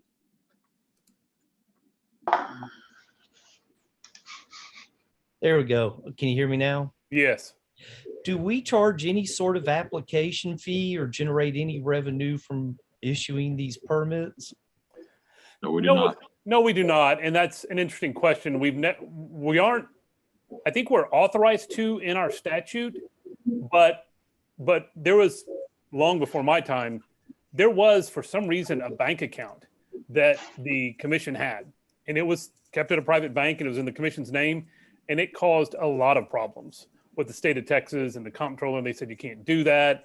And there was kind of a strange back and forth where we, again, before all of our time, I think maybe except for maybe the judge, where we said, no, we're going to keep that. And I don't know what the source of the money was, but it eventually was closed down and that money was sent, I believe, to the state of Texas. But if we started charging a fee for our applications, I don't know how we would handle that money. And again, maybe Diane can speak to that. But I think because we are receiving appropriation from the state of Texas, we would have to just send that money to the state. And we could justify a bigger budget with it, but I'm not sure that we would necessarily have the right to capture those fees and, keep them for our own use. Well, Right now, we're not legislated to collect and spend any revenue. We only have the legislative appropriation authority. They kind of took that away when they took that bank account away. Well, and they're kind of related, but it also separate issues. We're handing out some fairly high value permits, high dollar value items. It's odd to me that we're not charging anything for it, whether it goes to us or the state. Somebody is walking away with a permit that's worth a lot of money. And other compacts do. For instance, the Southwest Compact, the way they generate their funding is obviously all they do is export permits. Yeah. But they charge a fee, and it's a graduated fee based on, I think, the volume or other characteristics. And so, I'm curious. Yeah, and so there clearly is other compacts that do exactly what you're talking about, Jeff. And I think it's something worth looking into for sure. It should be denoted, Commissioner, that the revenue that goes into the account that is appropriate to us comes from an assessment on what is deposited into the compact waste facility as a tax on essentially on WCS that they pay, and that assessment is set by the Commission on Environmental Quality. That sets that assessment that comes out of that. So effectively, we really are capturing some revenue for the permits we hand out then. Yes. And I think, Jeff, this is back to the sunset issue. Is this may be an issue that gets looked at and maybe hopefully addressed in the sunset process. Yeah. I want to get back to an earlier point that Vice Chairman Salzman talked about. As we go through the budget process, that we will begin to address the legislative appropriation request at the very beginning of the fiscal 23 year. So as we look into the challenges of what payment may and is likely to be due regarding the Sunset Commission review, we can add that into the legislative appropriation request timeline. That begins in September, August and September of next year. So as we may face challenges, we can address them earlier, so we won't be running out of money until if we were to do that, until well into 23, even for our travel budget on that. Well, actually, the LAR is the spring and summer of 22. spring and summer. So it's due in August, right, of next year, correct? Usually between June and August, yes. So you want to, if you're going to make any changes, you want to meet and with the LBB and the legislature way before that, if you want to raise things like the ability to raise revenues and things like that and be able to spend it, that's a whole other issue that you'd have to bring up with them and how those amendments would have to go through. You know, it occurs to me, we haven't ever put this on our agenda yet, and I don't know that we're ready to right now. But I can see in the future the desire or need or to provide a service of some kind of education related to what the commission does do, what we don't do. We often get public comments related to aspects of the disposal site that the commission itself has no oversight or input to. And we could provide some clarity to the public on that. We could certainly just say it in a meeting as well, but creating some kind of education or video or CBT that outlines that, I think would be appropriate. I think that because we have a disposal site in Texas, creating some educational information related to the types of material that go into the disposal site, their characteristics, what kind of hazard long-term it represents, what kind of protection exists against those hazards, that kind of thing, it needs to come from somewhere. And we could talk to TCEQ about, you know, perhaps sharing that kind of responsibility, but this budget doesn't provide for any kind of ability to do outreach that way. And we haven't, you know, historically done that, but I could see the need to do that or the desire to do that in the future. No, that's something that we can, and that I think that's a great idea, and it's something we can incorporate when we prepare the LAR for the next session. And it'd be a basis for requesting more money and that you wanting to expand services and outreach to the public. And Lisa, I would say listening in on the legislative session and then getting calls from some of the legislators and governor's office. I mean, even at the legislature, there's really close to zero understanding about what we do, what we can do, what we can't do. And so I think it'd be helpful. I remember reading something in the last year, I think it might have been from ARDT, but I can go look for it, a 4 or 5 page document that explained kind of the compact waste facility and the various players in it. I'll see if I can find that. It was a good short, I think ARDT might have put it together for a legislative kind of short briefing paper. I'll see if I can find it. It was pretty well done. The ARDT guys are here listening in, so we can call and see if they can find it for us, actually, Jeff. Okay. And Lisa, I would note that actually a couple of years ago, we did put on some educational sessions for generators and brokers in the state of Vermont, in the state of Tennessee, and then did we do one out in California? We did, and we also did one in Austin, and we did have some legislative aides attend that. But your observation is correct. This budget does not give us funding, does not provide funding for us to be able to continue that practice. And honestly, I think that having some funding to develop some internal training material for new commissioners would be very useful. So Commissioner Monday, you walked into the group, and I mean, you've contributed very positively, but you have the most recent experience with joining the commission and sort of trying to figure out, you know, what the commission does, how the disposal site works, what the different category of wastes are, how the RCRA facility relates to the compact facility, what does and doesn't go in, what's a broker, what's a generator, what's a small quantity generator. You know, all of those things are really necessary pieces of knowledge to function effectively as a commissioner. Yep. And we pretty much get somebody named and then you just sort of learn on the run.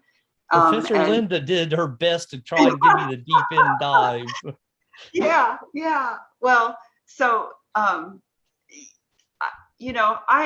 think we should, in the near future, put some effort into that. It will help with the continuity as some of us come off of the commission and new people come on. Yep. I I absolutely endorse what you're saying. It would be very, very helpful. Well, that's part of what we're doing as we're going through the sunset review. They have asked what training we'll have on that, and Megan has already been working on some what we can do under the confines of the current budget to address that issue actually already. But I'll give you some more information. Megan and I've been talking about that quite a bit actually. And Linda's been I've been sending very helpful with PowerPoint that. slides. I've been sending PowerPoint slides that I've modified from my previous teaching efforts, talking about radiation awareness and then rad waste classifications and things. I've got as many PowerPoints as you guys want. I have, plenty. So, but the thing is for a training program, we could use PowerPoint slides, but we could also take those PowerPoint slides and create computer-based training, which, is sort of 20th century, at least moving us a little closer to the, 21st century. So, we can do it on a small dime, but we could probably take a slightly larger step and I will say and also, some of those same materials would probably be of interest to the public. If we could have a platform where you can download a computer-based training or launch a computer-based training module that isn't just flipping through a PowerPoint slide, but takes that information and they can do it from our website, then, that's another public service to. Well, and there's, whoever comes on, their background can vary in what their strength is, what they don't know. I came on, I spent endless days reading all the law about this and got really heavy into that. So, it's like, okay, need technical help. Well, somebody like you or Linda comes on, maybe you know all the technical, but you might need law briefing. And so maybe a function of, we help mentor new people coming in, but I'll say the law, and it really became critical in doing some of our contingency work and your capacity committee. I'm looking at issues on contingency stuff, but they kind of tie into capacity problems. And, and then you get the politicians calling up with business related questions. So it is a very complex operation at the end of the day. So, but I heartily endorse your comments. There should bottom line be a baseline knowledge that we transmit to anyone that is appointed to the commission, just to ensure that fundamental knowledge and understanding of what is we're giving oversight to is there. We'll work on that. So back to the budget, is there any other questions about the budget other than related to contractor salaries? So let me ask this question because it'll then dictate how we handle this. We need to approve the budget. However, if we want to have discussions about the contractor salaries in their contracts, we can table this issue in item 8, go on to item 9 and have the discussion about contracts and salaries, and then come back and based on whatever we do on item 9, then have the appropriate motion for item 8. Is that what you'd like to do, or do you think we don't need to have a discussion about salaries? I don't have any questions about salaries, personally. Does anyone else have a desire to have a discussion about salaries before we approve the budget? Stephen, let me ask Stephen a question. What is your opinion about staff workloads and pay? Do you feel like you're adequately staffed? Do you have too much workload on them? Are they underworked, overworked? What's your impression of that? I think we're okay from a workload standpoint from where we're at. Right now, we've got quite a bit to be prepared for sunset, but that will, a lot of that work is over the next couple of months. I think from a workload standpoint and adequacy from contract, we've got what we need to address the issues for the future. What do you feel about like the salary situation for them? You feel like these numbers are appropriate or too much, too little? No, I think where we need to be. I know we'll face pressure as everyone is with inflationary pressure for the long term, but given the budget constraints we're under, I think we're where we need to be for the future.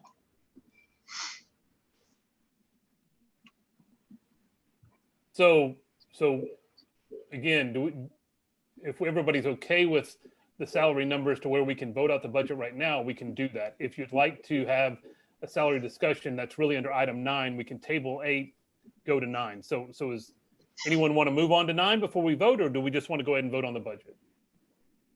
I'm ready to vote on. Let's vote. Okay, then I don't believe, and Dave Gordon can correct me on this, I don't believe we need a motion to approve the budget, right? Don't we just need to take an affirmative vote? I'm going to actually have to take a quick look. An affirmative vote will be fine. Yeah. Okay, so all in favor of the fiscal year budget for fiscal year 2022 is represented in the information in your packet. Please indicate so by saying aye. Aye. Aye. Aye. And the chairman votes in the affirmative as well due to quorum concerns. So any opposed? Okay, then our fiscal year budget for 2022 is set. With that, we can move on to item 9 in our agenda, which is actions to renew and amend the existing contracts we have with our contractors. The first one is an amendment for fiscal year 2021 for Diane's contract.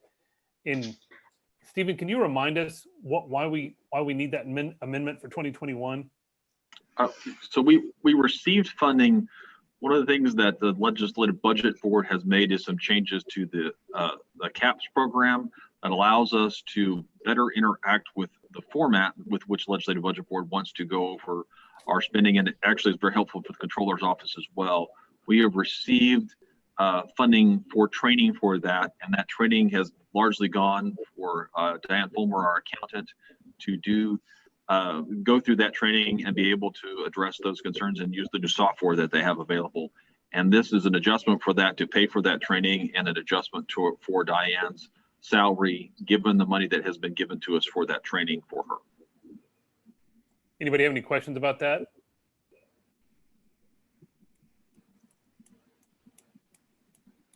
So, Dave Gordon, should we vote on these individually, or should we vote on them as a group after the full discussion? I think it'd be good to do these individually. For this one, we're just going to have to state what the amount of the increase will be for the amendment on that contract. Stephen, do you know that number? I don't, and I should have done that ahead of time. I apologize. I didn't think that we would do it in that format, but let me, Diane actually might know the amount, what that is better than I would actually. Diane, do you know how much that adjustment is? I believe it was 5,200. 5,200. That sounds correct, but let me look very quickly. And we got the additional funding, so it shouldn't affect anything since we've got the cash to pay for it. But that's what it was, 5,200. And I don't think it'll be that much, but I just didn't want to run into any limits. And again, that's for fiscal year 21. 21, yes. So just do August. Yeah. Okay. Is there a motion to approve the fiscal year 2021 contract amendment for Diane Fulmer of $5,200? I move that we approve the contract amendment for Diane Fulmer for an additional $5,200 for fiscal year 2021. Is there a second? Second. There's a motion and a second. Any further discussion? Hearing none, we can move on to a vote. All in favor of the motion to approve the fiscal year 2021 contract amendment for Diane Fulmer to increase her allocation or her contract amount in the sum of $5,200, please indicate so by saying aye. Aye. Please show the chairman voting aye as well. Any opposed? Motion passes. The next item is item 9, Romanet 2, which is the fiscal year 2022 contract for Diane. This is relating back to the budget. This is contract not to exceed $60,000. Before we open up the floor for a motion, is there any questions about it? Okay, well, then we will entertain a motion. Make a I move, motion. go ahead. You're better at it, John. I make a motion, we approve the fiscal year 2022 contract renewal for Diane Fulmer CPA for up to $60,000. There's a motion. Is there a second? Second. There's a motion and a second. Any further discussion?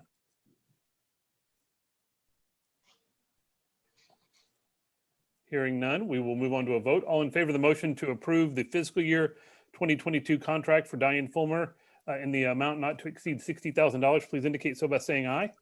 Aye. Aye. Aye. Please show the chairman voting aye as well. Any opposed? Motion passes. The next contract is item 9, Romanet 3, which is the fiscal year 2022 contract renewal for Stephen Rains in an amount not to exceed $130,000. Does anyone have any questions about it?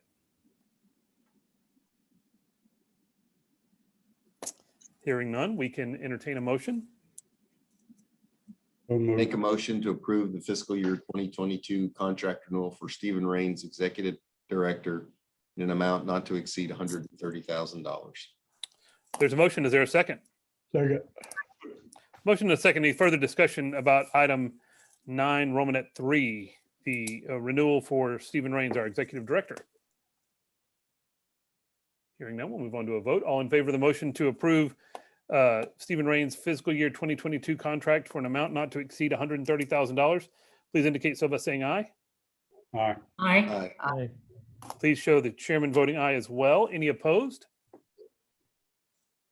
Hearing none, motion passes. Next is item 9, Romanet 4, the contract for our Assistant Executive Director, Megan Reed. This is for an amount not to exceed $40,000 per our budget. Any questions about it? And for everyone's information, Megan is paid on an hourly basis based on hours submitted. So this is an amount that based on the estimate of what we think the hours that she will work. So she will submit time records to get paid on a weekly or biweekly basis. Any questions? Steve, we got that figure pretty close, or because we had 75, now we got 40. So Yeah, that's what we had budgeted, and we'll be around that number. That's what I have budgeted for the year, and that matches up with what Diane and I had budgeted for last year. okay. We will entertain a motion then on Megan's contract. Make a motion that we approve the fiscal year 2022 contract renewal for Megan Reed, Assistant Executive Director, in an amount not to exceed $40,000. There's a motion. Motion and a second. Any further discussion? All in favor indicate so by saying aye. Aye. Aye. Please show the chairman voting aye as well. Any opposed? Motion passes. Now on to agenda item 9, Romanet 5, which is the 2022 fiscal year 2022 contract renewal for Deirdre DeLisi, our legislative consultant, and an amount not to exceed $60,000. Any questions about this one?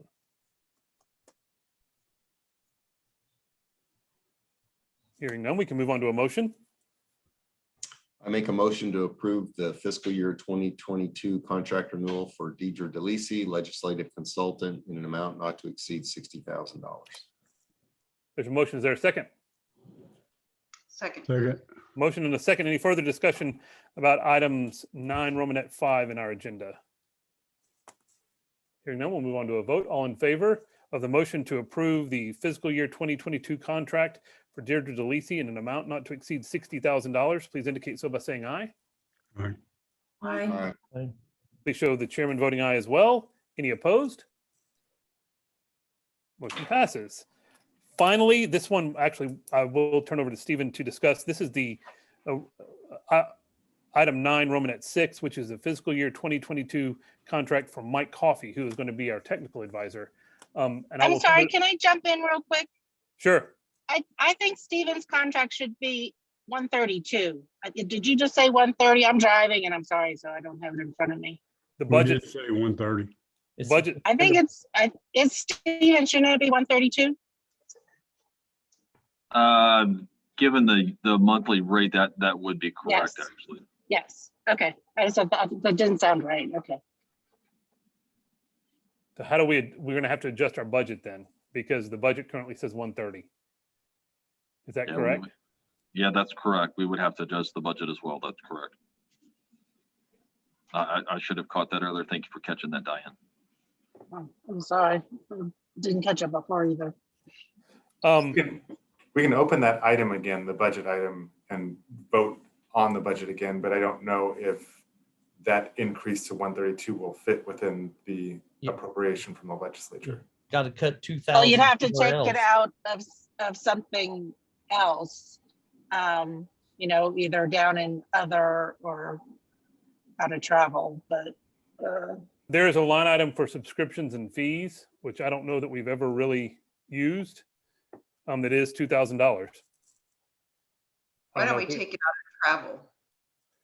I hate to do that, honestly, because because I think I would just take it out of other because like I said before, you have the flexibility to overspend and underspend, but we can't take it out of other because other is just our insurance cost that we know is fixed.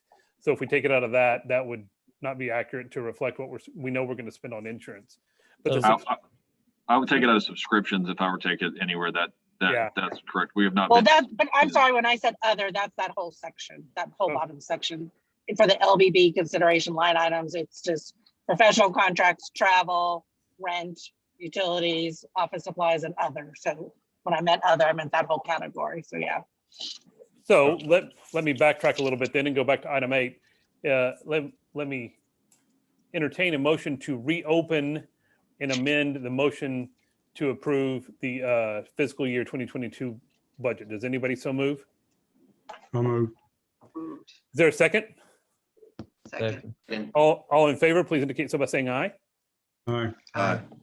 Okay, so now I think what we need to do is entertain a motion to adjust our budget to remove the $2,000 from the line item currently listed as subscription/fees and move that to the executive director salary. Is there a motion? And that too, and I'm sorry, I know you can't interrupt the middle of motion, but I think that other 2,000 fees could be the audio visual for those other meetings. There is Just one throwing that for out. audio visual already in there. Okay, Down I below don't have it in front of me. Okay, then never mind, I apologize. Go ahead. Why don't we just move to approve the budget for $443,227? Approve that and change our approval of the contract amount for Stephen to be 132. And then we can take it out and balance the numbers that add up to 443 as we see appropriate, instead of trying to do it on the fly, kind of look at it more closely. And My concern with that is that means we're not approving a budget. We're just approving a future allocation of the budget. I would rather do it definitively now. And if we need to adjust it later, we can. But I don't know that we are fulfilling our statutory mandate if we approve a budget that isn't complete. didn't you just tell me that, didn't you just tell us that it doesn't really matter? We can move the money around wherever we go because what we're actually approving is the bottom line number? But that is true for the state of Texas. We have a statutory mandate to approve a budget every year. And therefore, according to our statute, the way we govern ourselves, we have to approve a definitive budget. As it relates to the way we deal with the state of Texas, we have the right to move that around anytime we need to. And as you'll see, as we go through the year, if we made a major change where we needed to move a line item, we would have to bring that before the commission and say, hey, mid-year, we've decided we need to move a line item from one item to the other, and we would need to approve that as a budget matter.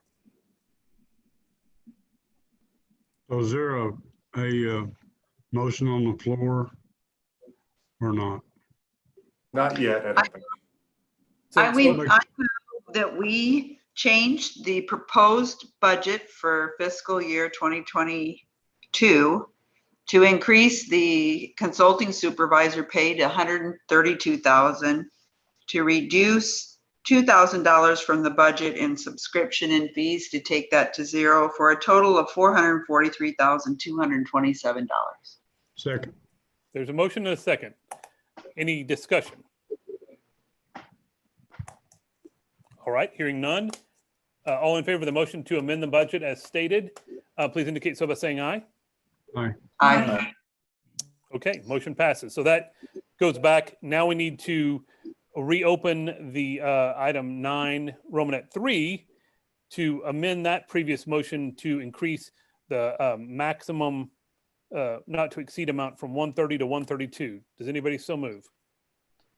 So moved. Is there a second? Second. Any discussion about this amended motion for item 9, Romanet 3? Hearing none, we'll move on to a vote. All in favor of the motion to amend item 9I, the 2022 contract for Stephen Rains from 130 to 132, please indicate so by saying aye. Aye. Aye. All opposed? Please reflect the chairman voting in the affirmative as well. So now we're back to item 9, Romanet 6, which is the contract of Mike Coffey. And I just wanted Stephen to take a minute to explain what that is and how we're going to pay him. So Mike Coffey is a person I know. He works actually for a router developer. He's remarkably overqualified for the needs that he provides for us. But as was addressed earlier by Commissioner Salzman and Commissioner Edwards, we needed some technical help to address some of the issues that we faced. What we have a contract with him is to pay him $500 a month, and then he gets an hourly rate above 3 hours a month that we pay him to take care of our technical challenges that we face, including hopefully to address the capacity committee concerns and some of the things with website maintenance and the technological challenges facing the commission. He's probably could make more money doing other things, but this is a side item for him. And he has already provided several things, including updating the website, and is already working on some of the stuff for the capacity committee. But I can send you all a resume if you'd like to see it. He develops routers actually for a living is what he does. So. And Stephen, the way we pay him is a guaranteed minimum per month. And then if he bills anything over that minimum, we pay him in addition, correct? Yes, sir. And what is that guaranteed minimum per month? $500. So obviously what that means is there's $4,000 left in that budget to spend for things that we need above and beyond that $500 every month. So that is the math that goes behind the number and how we kind of came to an agreement with Mike. And obviously I think he's, like Stephen said, he's extremely qualified and already been, I think, a pretty big help. So. And the hourly rate was, after talking to some other folks, including Andrew Tchaikovsky, the hourly rate meets with what is expected in the marketplace. So it's, if anything, maybe below market for what he could probably get. Yes. Any other questions about this contract? What's the not to exceed amount? $10,000. $10,000, yes. Any other questions? All right, then we will entertain a motion to approve the fiscal year 2022 contract for Mike Coffey not to exceed $10,000. Does anyone so move? So moved. So moved. Is there a second? Second. There's a motion and a second. Any further discussion about Mike Coffey's contract for the coming fiscal year? Hearing none, we can move on to a vote. All in favor of the motion to approve the fiscal year 2022 contract for Mike Coffey, our technical advisor, not to exceed $10,000, please indicate so by saying aye. Aye. Aye. Please show the chairman voting aye as well. Any opposed? Hearing none, the motion passes. So that gets us through our budget and our contracts. So I appreciate that. I know that's not always the funnest thing that we do, but I'm glad we did it, and we need to do it every year. So with that, we are now through with our agenda. So Before we go, could I tell everybody thank you for approving the budget and all the things you just did? I appreciate it very much. It makes it easier Yes. for us to do the things we do. thank you all very much. And like I said, we will get back to you on fiscal year 2023 budgets, hopefully in the coming months as we work through all that. I'm hoping there's a very simple solution to all that, and that we can find it in the next couple of months, and then we don't have to cross any bridges we didn't want to cross in the first place. But if we have to, we'll know that in the next couple of months as well, and we'll definitely have a plan of action by the time we meet, hopefully the next time. So with that, we are through with our agenda. We are on to item 14. Is there a motion to adjourn? So moved. So is there a second? Second. Second. Thank you all very much. This may be the longest meeting we've had, I think, all year. So thank you for sticking with us. Thank you to those who've stuck in the audience, if you're not asleep by now. And we will take a vote. All in favor of adjournment, please indicate so by saying aye. Aye. Aye. Thank you all very, very much. We will see you soon. Thanks, everybody.